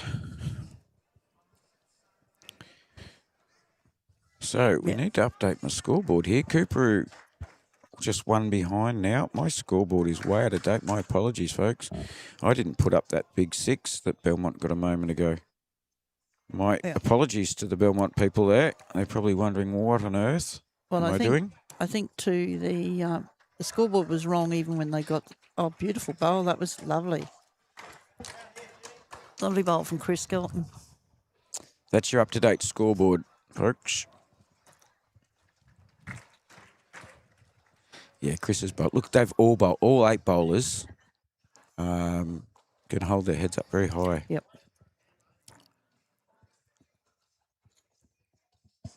Nice looking reply coming in here as well. Yes. Heading in the right direction. Has he got the legs? I think he might be just that Almost. inch or so, a couple of inches out of it. Yep. So Cooperoo holding one. And they're one down on the scoreboard. It's a 21-end match, and this is knockout.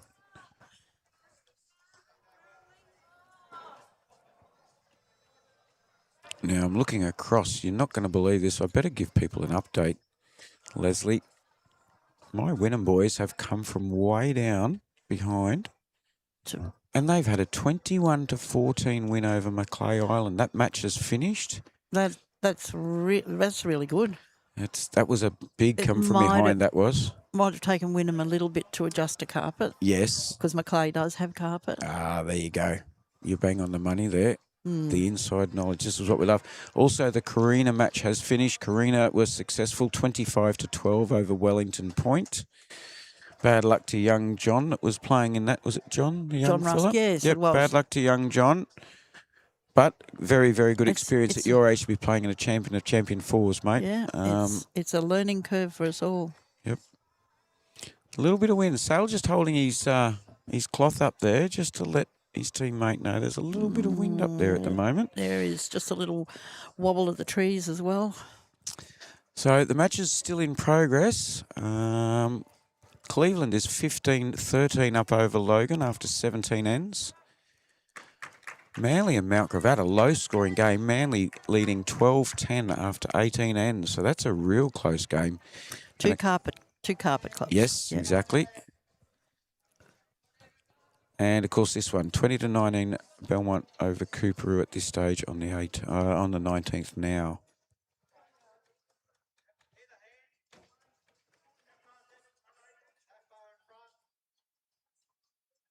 Michael's very steady on the mat, Leslie.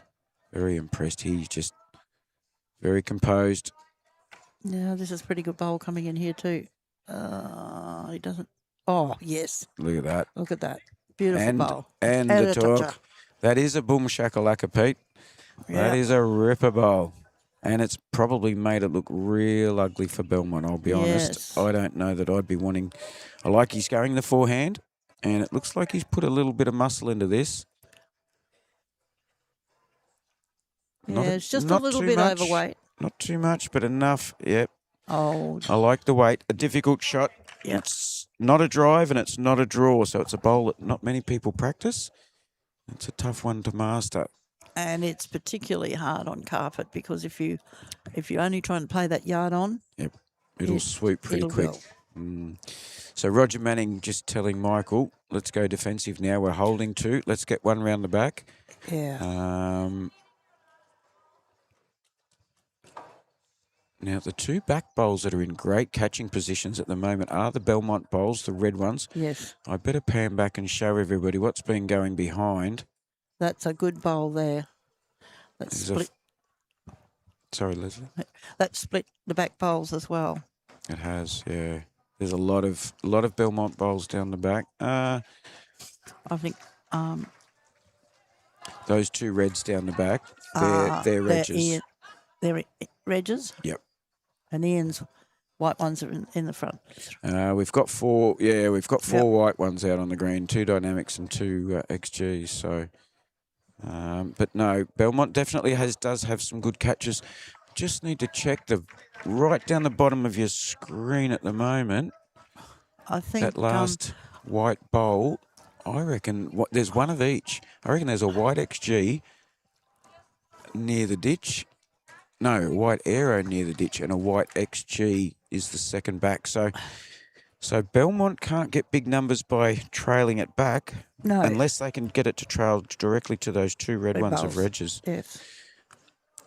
And I dare say Roger Manning has just let go now. He's going to make sure he cuts back as. Well, He threw out a wide one earlier that was fantastic, and it shocked us all and came back. But he's nearly taken out next door's head with that one. And And he's got back just in. he has got back. Yeah. That could be a very handy bowl in that position if the direction of the jack. I don't want to zoom in and miss anything that goes through. But I need This to is be just a nice steady draw, but he's going to swoop away. Yeah. Yeah. That weight from Sal was good. After this end, folks, we'll give you an update on the ladies' scores as well. They're getting very close to finishing. All 4 rinks are still playing at the moment. So Roger's just opting, or Michael's guiding him. Back to the draw. Let's get another one in the head. We're still 1 down on the board at the moment. We need, without being greedy, we want more than 2 if we can. But he's gone a bit delicate, I'd say. Yeah. It might get in Sal's head. Just I think a bit Sal. I cautious. reckon Sal will go with a little bit of weight under that. What do you think? Oh, just depends. It's his It's forehand. got dynamics. Yeah. Yep, he's got that gentle weight again. I like it. It's heading in the right direction, Leslie. If he can get It's a bit of his going, own. It's going. It's almost the same grass. Going, gone. Yeah. And that's That's 2 to 2 Cooperoo. Cooperoo. And the lead changes again. This is amazing. Yeah. Fantastic bowls, folks. Hope you're enjoying it. Wherever you Getting are. very close. We're in the money ends now. Yep, up and back. Let's see what It's the one Cooperoo who does for holds their, length. It's the one who holds their nerve now. Yes. The adrenaline doesn't get into the shoulders. Yes. All right, quick update while we're waiting for that end to start. In the ladies' quarterfinals, we've got Logan leading Manly 18 to 14 after 19. There were 2 to go. We've got Wellington Point well now ahead of Macleay Island, 22-13. Capalaba still leading the way, 20 to 7 over Cooperoo. And Mount Gravatt and Cleveland have had a bit of a seesaw battle, but Mount Gravatt at the moment leading 19-13. All of those games are on the 18th end, except for Manly and Logan, which are on their 20th end. So some good matches going on there. Be some battles this afternoon again. And there we go. He's done it again. Chris Shelton, he's on fire. He is. He's cost his skipper.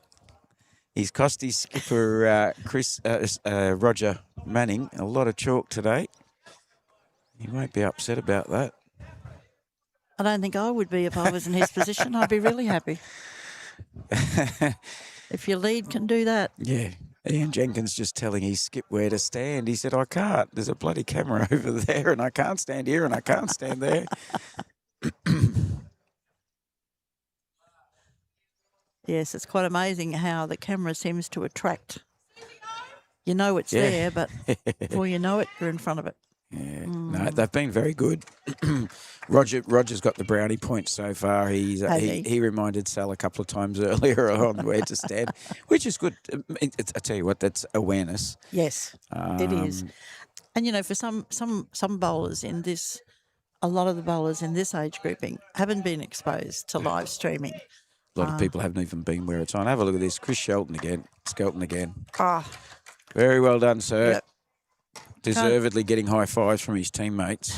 you can't ask for anything more than that. Oh, I don't know. I've bet some skippers that could. Oh yes. Well, and then they have to turn around and say that whether they can do it themselves. Yeah. Oh, we haven't played 119 ends. We'll just delete one of those ones. Ooh. It's been a great battle between excuse me, folks, Ian Jenkins of Belmont and Chris Skelton of Cooperoo. It's been a really, really good battle.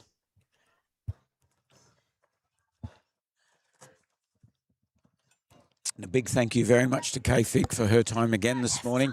Spent more than her 1 hour here that she was hoping for, but thank you very, very much. Now you can go off and you can cheer for the football. Yeah. My pairs partner of 20 years. Oh, wow. And you're still talking, so you must have won a few games over those years, I'd say. And never had a crossword. Never had a crossword. Very good. And see, Gordon Reynolds' white bowl there just came in. Now Cooperoo holding 3. It's been a real seesaw, Leslie. It has. It has. Right from the start of the match. It's There's a good bowl coming in now, though. Look will at Reg this. hold on here. Little bit of the jack and trails it around. So just the one to Cooperoo Oh, now. it's all right. Another bloke who's bowled very, very well today, Reg.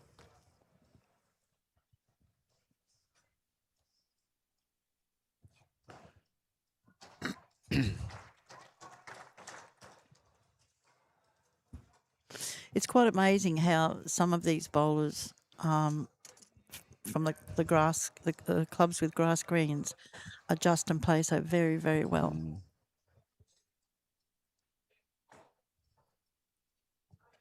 Yeah.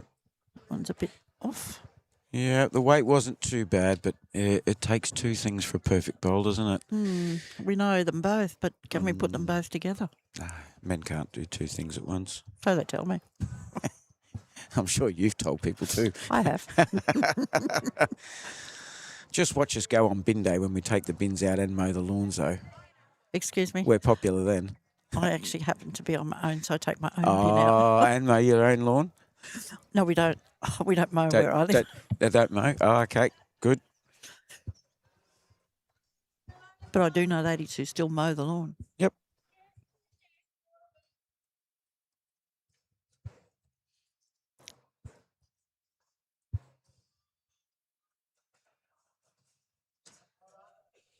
Okay, Michael's Cooperoo can bowl. definitely got a clear run on the forehand for a right-hander. This is Michael's. And he's heading in the right He direction. is. He's coming under He's beautifully. looking real good. Oh, He lovely does bowl. not want to move that jack, though. No, He and he's doesn't. covered it.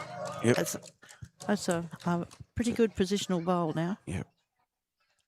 This has been a very entertaining match. I hope everybody at home's enjoying it. Nobody's giving away much at all out here at the No. moment. We've been treated. Manly have just got a bit 3-point jump on Mount Gravatt now. Oh, he wants to miss the red and blue. He has. Look at his weight. Absolutely lovely. Yeah. Like you said, it's just that, you know, if you've been playing on a 14-second at the most grass green, which a lot of them have been lately with the June rain that we had, you've been going half the width that you would be here. Exactly. And it is, unless you've had time or been somewhere to adjust, it takes a lot of head work to adjust. Well, a 2-end roll up at 8:45 this morning wouldn't be enough for a lot of blokes on a Sunday morning, let me tell you. And just to get your head around, just to see it, and then have to Beautiful adjust. weight on and that bowl, just missed his line. having to change your muscle memory and all those sorts I know, of things. You know? yes. I can't even remember my first go on carpet, but I think it was at the old Springwood Bowls Club, Okay. which had no This has No got covers. potential for Belmont. There it is. And look where it's gone. He's picked up shot out of he that. has. Only the one, though. Right now he's saying to his skipper Ian Jenkins, thank you very much for putting your lead bowl behind the jack. Exactly, and There's the example. We all... it's in a pretty good place too behind the jack budgie. Yep, there is another blue bowl behind it, but that's another Belmont bowl, so bit of a headache for Roger Manning of Cooperoo. He's looking at this now. I'll go down and I'll show you, folks. There is another. So that's the Belmont bowl's the white bowl holding shot. Cooperoo. Thank you. Yeah, unfortunately, Michael's just jumped in the way at the wrong moment there. But you might not even be able to see it. Well, you definitely can't at the moment. He will have a... Oh, there you can see it. Right it's next right to the on number ditch. 6. And right on the ditch. There's another Belmont bowl. So they're holding one and they've got a bowl on the ditch. So Roger coming very heavy on this hand is a possible option. Yeah. Because that white bowl that's holding shot's not a toucher, and I don't think the blue that's on the ditch is a toucher. That being the case, that if they both went in the pit, the Port Adelaide bowl remains the best, and that's a Cooperoo bowl. Yes. So I'm working at no. I definitely he's on the backhand. He looks like he might be So, winding up to play with a bit of weight. Yes. Yeah, if I was Oh, going, no. if I was going Yeah, weight, I'd be only going having a little bit. for a left-hander. I'd Controlled be weight. going forehand. So I zoom back as far as I can, folks. You'll only see it as it comes into play. It's on its way now. Oh, He's got to miss that front one. Oh, he's there. Okay. I think maybe another strategy. He's now got 4 bowls in his way there, Yeah. trying to come in on that hand. Sal's so quick. Doesn't waste got any to flick time. But you cameras can't real even quick say for his him. name before he's. Yep. So he's sticking to the open end, and he's come in with weight. I reckon he was trying to put that in the ditch too. Yes. Or he'll be breathing. I'm pretty sure he was. That was a very cunning shot. But I still think Roger could have get away with a similar shot to Watt, but he'd need monstrous weight, but he's got a clear path. No, going his backhand, or is he changing? Stepping back to get rid of the adrenaline. Yep. The boys from the rink next door were spreading their wings a little too wide, and this is a very important part of the game. Manly and Mount Gravatt next door. Manly 13, Mount Gravatt 10 on that rink. As we said earlier, Karina got over Wellington, point 25-12. Wynnum got over Macleay from behind, 21-14. Well done to Maddie and the boys from Wynnum. And Cleveland and Logan still going at it. Cleveland 17, Logan 13. All right. Roger Manning. What are we going to do? He's up 1 on the scoreboard. And he's down 1 on the board on the game. Oh, you don't want to hit that white one. No, that white one's theirs. That's all right. That was a Cooperoo. The brighter white of the Cooperoo and the speckly. No, I sort of meant if he was trying to push the Port Adelaide bowl. Yeah. I think that's all he was thinking. If I come in and sit the Port bowl and then drop in. Then flop, yeah. So let's see if Sal goes heavy again. I think he was being smart. Some might call it greedy. You're holding 1. He is. He's going heavy again for that same reason. And it was lovely weight. Yep. I like that's Sal thinking outside the square a bit there. I like that. Oh, it's over. No. We are in my favourite situation. We are at 21 all after the 20th end. And they just shook hands. No. Because they might have shaken hands and said, well, here we go. Well, ladies and gentlemen, we have got a doozy. This is game 1 of the men's champion of club champion 4s for the Gateway District. Cooperoo and Belmont are now 21 all after 20 ends. Last end coming up. Yeah. You turned up at just the right time, didn't you? I did. It's a showstopper. He did. And we've got a shorty for the last end. Not super short. Not minimum length short anyway. Where have we got the mat? Can you spot the mat? The mat's been about a metre from the tee every end. Really? Both teams have been doing it, Okay. yeah. All right, let's pray the boys don't get too close to that centre line for us. So thank you very much to everyone who's joined in the live chat today. It is a big finish coming, Pete. I'm looking forward to this. Lovely first bowl. Great first bowl. Lovely first bowl from Ian. Thank you everyone who's been involved in the live chat. Thank you to Kay and to Leslie in commentary. That's been great. Thank you to Club Capalaba or Capalaba Bowls Club. Let's get rid of that banner, Timothy. Thank you very much to Capalaba Sports Club, Gateway District Bowls Association, and also, of course, to Jimmy Regan and Shane Kelsey from LJ Hooker Property Centre in Cleveland. Thank you very much for your support of this live stream. You've treated us, and we thank you very much for that. Exactly. They do a lot of sponsorship around a variety of clubs in the Gateway District. They do. He told me exactly what he does the other day, and I was blown away. Absolutely. How much he spends, and he spends it at a number of clubs, like you said. Yes. If you're a little country club in South Australia where I'm from, you'd be happy with a quarter of what he puts into the clubs. Yes. A quarter of what, actually, I'd be happy with a quarter of what he puts into one club. One club, yep. So they're very generous supporters of bowls and a good sport on the green. I've played against him. I had the Jimmy? Yes. Haven't played against Shane? I had the pleasure of him giving me a lesson in the middle of a game of pennants. Let me tell you a little story about Jimmy. Kay, who was in this seat where I am quite a few years ago, and Jimmy was playing the singles in one of those super challenge type games. I can't remember which one. And Jimmy being quite young, decided that he couldn't outdraw this bloke, he'd start driving. And Kay walked over to the side. She was leading for me, stamped a foot and said, if you don't start to draw, she said, I'll wrap that round your head. Very good. And Jimmy started to draw and Jimmy came back. Yep. And that's how we all learn. That's right. Somebody speaks up, gives us a hand. Here we go. Oh, this one's a bit heavy too. It's not our best end to date. No. But I think the we bowl on we the, all know why. the Look at bowl the on the jack Look at the scoreboard. It'll tell you. It'll tell you why. and the bowl on the jack will cause everyone to be a little bit heavier than they need to be. I could just draw it. It's almost like they're frightened of that. Yes. Everyone's sort of very wary. Roger's asking to put a bit of weight onto it.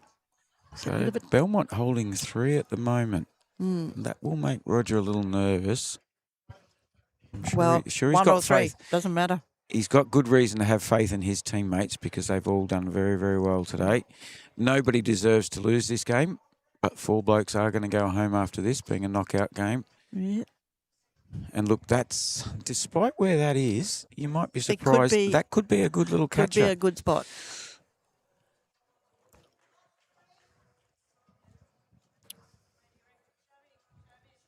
Alan Williamson played very well with his blue dynamics. Here he comes in. He'll count 2. Okay, how's that going to make it look from up the other end? That's going to give Michael Russell draw it into the call. So he'll be on a right-handed forehand nearest to us. Yep. I think that last blue bowl is not in the way. I don't think so either. I think he's under that. He should sit the white bowl. I can't tell Roger to move at the moment because he's about to bowl, but I'll yell out in a sec. He's moving. But, yeah, he's moved. Moved of his own accord. Yeah. Beautiful. Yep. So you're not going to see it coming in, but it's heading down there. He's just held wide. Just his weight. He's come back at just his weight. Okay, now Belmont need to have a look at a little bit defensively. I've got 1 up the back. Alan Williamson on the backhand. Yeah, I think one on the backhand just behind the jack would be between the jack and Sal, where he's standing now, would have been where he wanted. It's probably gone a little further than he wanted. Using that blue bowl, Michael has had a couple of little Reuben Wickies today. He could do with 1 right now. He could. Hang in there, folks. We're almost done here. This is great bowls.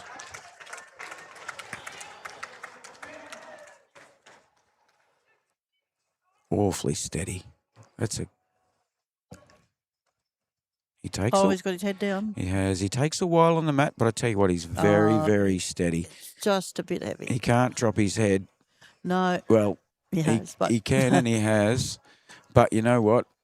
It's on the rink. That's right. You never know what can happen. And on top of that, he's played very, very well. He's walking arm in arm with his mates. And they're all, Cooperoo boys are all together. They're all patting Roger on the back. Well, you've got this, champ. You've got this, champ. And that's good. That is a very good thing to do. Sal, on the other hand, is just snuck up quietly. Got onto the mat. Yep. He's on the mat. He's ready to rock and roll. He's holding 4. 4's not the number that's the issue right now. It's just making sure you win the end. Sal it's positional play. He doesn't need to add more bowls to the head. He's not up. He's short, which is probably not a bad idea. Oh, I tell you what. Golden rule, you want to be behind right now. Yes. Not near the. He doesn't need to be near the head. He might just put his foot in front. I'm absolutely 100% sure he's not telling Roger to put a short one in. I think he's just showing him the weight. He's got the weight for sure here. Oh, hell, he's got the weight bowl. and he's close. He's got the shot bowl. Where's it going to set it? And it's gone over. It's gone over to Michael's Port Power Bowls. What a bowl. He's got it. That was a great result. He's got it. Sal's now got to save it for Cooperoo. That Port Adelaide. Cooperoo are holding 2 now. Are they? Yes, look, if you look, you'll see. Yes, they are. They're holding 2 They now. are. Chris's bowl and Michael's bowl. Yes. Not that the number matters. No. It's on its way. This bowl needs to get shot. And it won't. It will. Oh, it's close. It's close. It's Leslie. close. Leslie. Oh, my goodness. What a bowl. What an You end. don't need to bowl your bowl, Roger Manning. No. You're holding 2. No, it was holding 1. That's enough. Well done. Sal Agnola, so close with his very last bowl. Wowee. What a game, folks. Absolutely. 21 all on 20 ends. Now I'm trying to think which of the famous actors said it. Are you not entertained? I don't know. I think it might have been Russell Crowe. Could have been, yeah. Wow, what a That's- game. Ladies yeah. and gentlemen, the Gateway District first round of the men's Champ of Champ fours. Cooperoo by 1 shot on the last end. It was a really good game. Some great bowls played. Wowee. That is just some great bowls. I'm a tad lost for words. It's exactly how I like to see my bowls played. Yes. Yes, it's Good on you, Pete. I hope you do come back this afternoon, mate. Now, a quick round the grounds. We've got another ripper happening over on the next ring. Manly is 13, Mount Gravatt 12, and they are partway through their 21st end. So they're down a 1-shot ball game as well. Cleveland 19, Logan 13 on their last end. The Carina got over Wellington Point. Wynnum got over Macleay Island.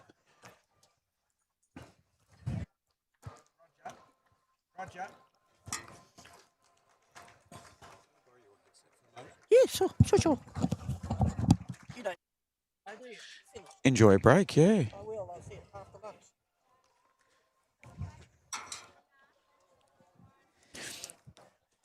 We've managed to grab Roger to come over and have a quick chat with us. Thank you very much to Leslie. We'll see you this afternoon. Sorry, Roger. I'm just a bit.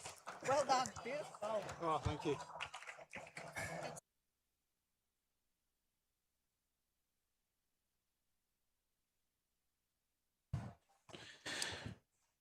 Okay.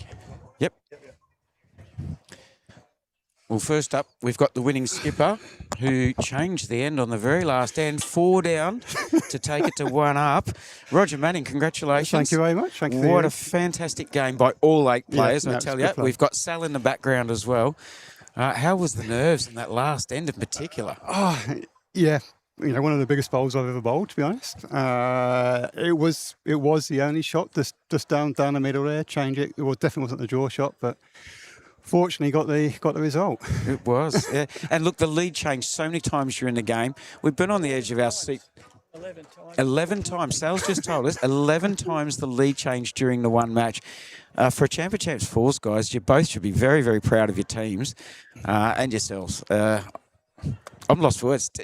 Was it running about 18 seconds, would you say? Yeah, something like that. Yeah, And yeah. you both normally play on grass On greens. grass, we both How grass was it. that adjustment, that first 5 or 6 ends? Yes, it's always tough. You know, our green probably plays maybe 3-4 seconds slower than that. So it is a tough So adjustment. that also yeah. means a fair bit narrower. Yes, yeah. Well, look, go and congratulate your teammates. Get ready for your next game. You've got a lunch break. I don't know who you'll be playing against. You might be playing against the winner of the one on the rink next door. Okay. I'm not sure. And 3 teams had a bye. They haven't even had a game yet. Good luck with your Thanks next very one much, and Ian. Thanks very much. congratulations. And we'll have a quick chat Cheers, with Sal. Sal. Cheers, Sam. Thanks, mate. Well, young fella, Thanks. I very don't much. know what to say to you because that's heartbreak, mate. You bowled so well. Yeah. All of your team bowled very, very well. They should be standing very proud. Yeah, very good. Yeah, I want to congratulate Cooperoo for putting on a good show, and it is what it is, and that's bowls. It's the heartbreak that we all hate. That's right. And your last bowl, mate. How close did you think that was? Because that was about to sit on that bloody power I know, bowl. That was I the know, one that I got you know. Michael's bowl. That's right. Oh, and you know what? I think that's the bowl that when Michael bowled it, he bowed his head, he apologised to his teammates. He hated that bowl. Yeah, He absolutely hated it.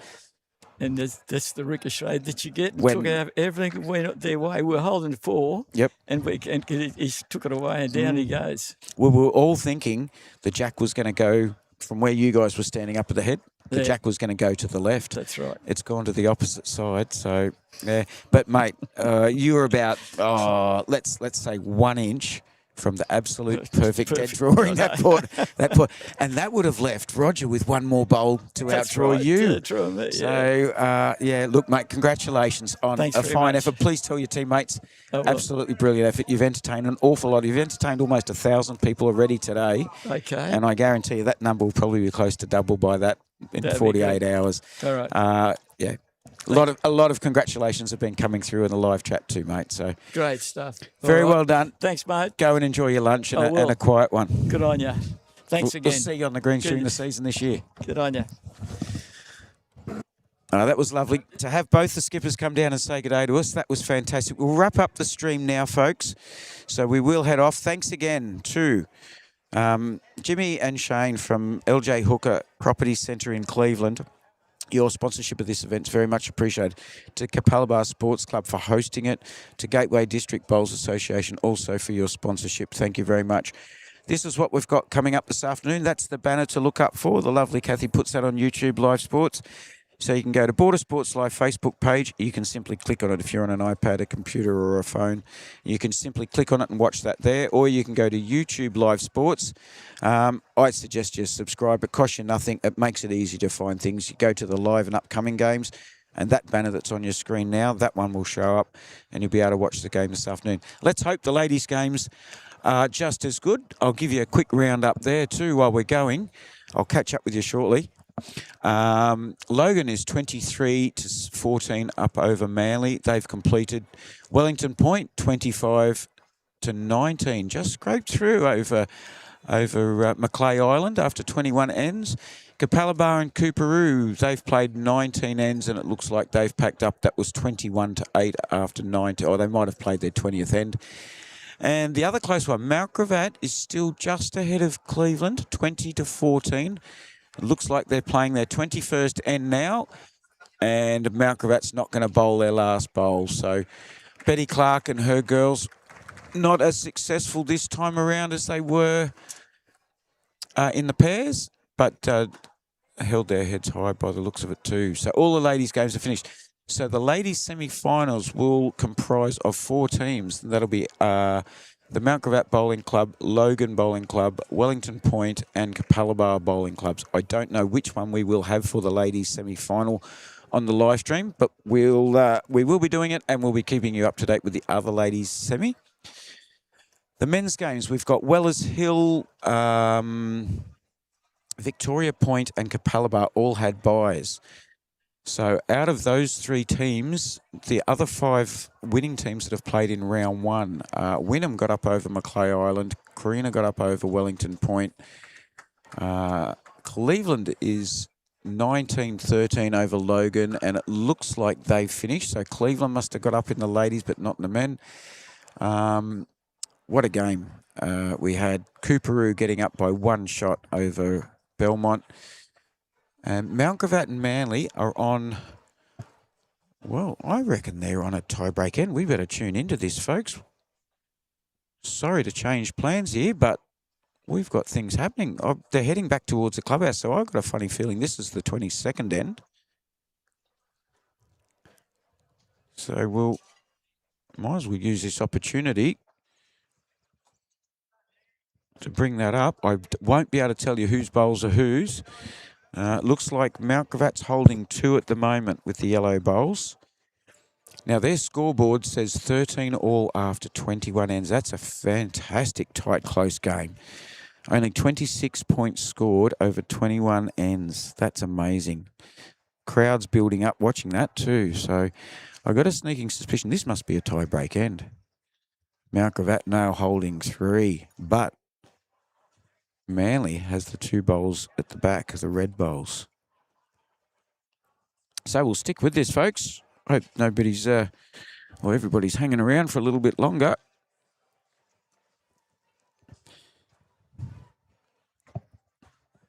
I'm standing up, I'm sitting down, I'm standing up, I'm sitting down.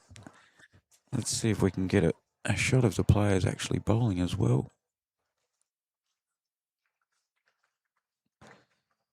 Gonna need my sniper's scope to... Big chance here from Manly. Have a look at this. He's rolled it out. He's got it. He has got it. What a bowl. I can't tell you players' names. My apologies. We'll get the players, and some of you viewing might be able to identify who's who in the zoo here. He's off.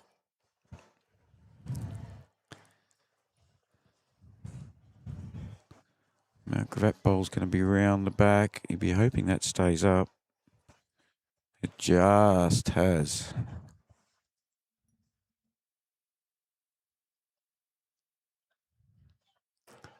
If I can give you, that's the best zoom I can get, folks. That'll give you some perspective of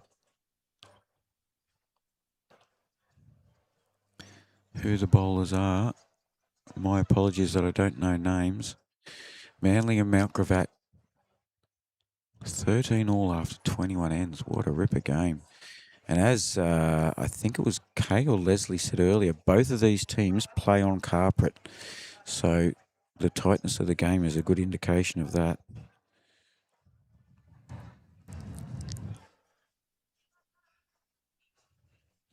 Got a weighted shot from Mount Gravatt coming through now.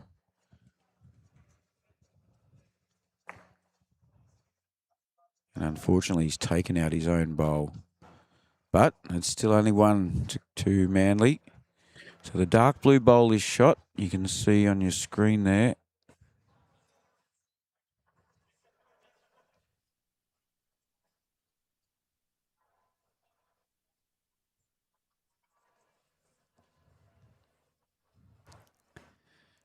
The dark blue bowl is shot. The jack is just on the other side of it. It's the only camera I can get for it, folks. This is going close. This is close. We have got movement.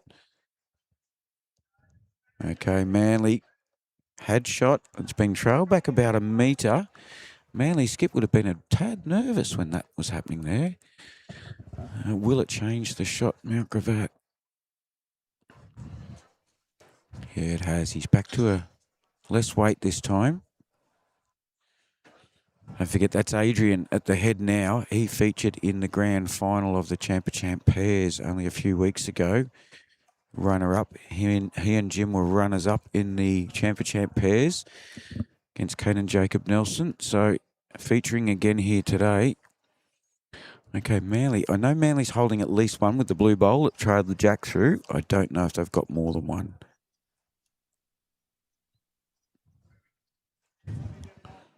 Wow, I thought we were being treated on our match 21-22. This game here. Fancy being 13 all, 26 shots scored over a 21 end match. Huge congrats to all the players. Thanks for staying with us, ladies and gentlemen.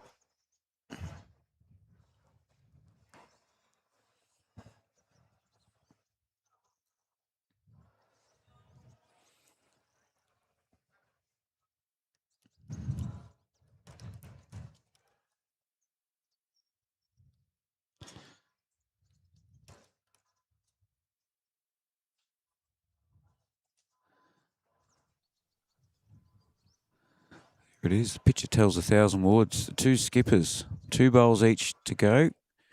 13 all on 21.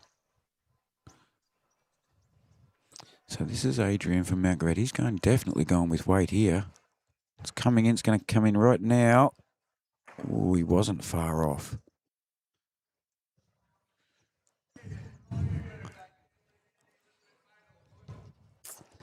Insurance from Manly might be the option here. There's already a bowl right on the pink bowl. When I flick over, you'll see it. Pink bowl on the left of your screen. That is the only, well, it's the furthest back bowl. There is one yellow one in the ditch, but it's out to the side behind the Mount Gravatt players in the maroon. That, as I say, it's the last end. Numbers don't make. You don't need numbers right now. You need to have shot. And if you got shot in the ditch, that's what Adrian's trying again. Here it comes. That might be the ball game, folks. It is. Manly don't need to bowl their last bowl. Congratulations to the Manly Bowls Club over Mount Gravatt. Another great close game. So if you're still watching, please tell your family, tell your friends, tell your teammates.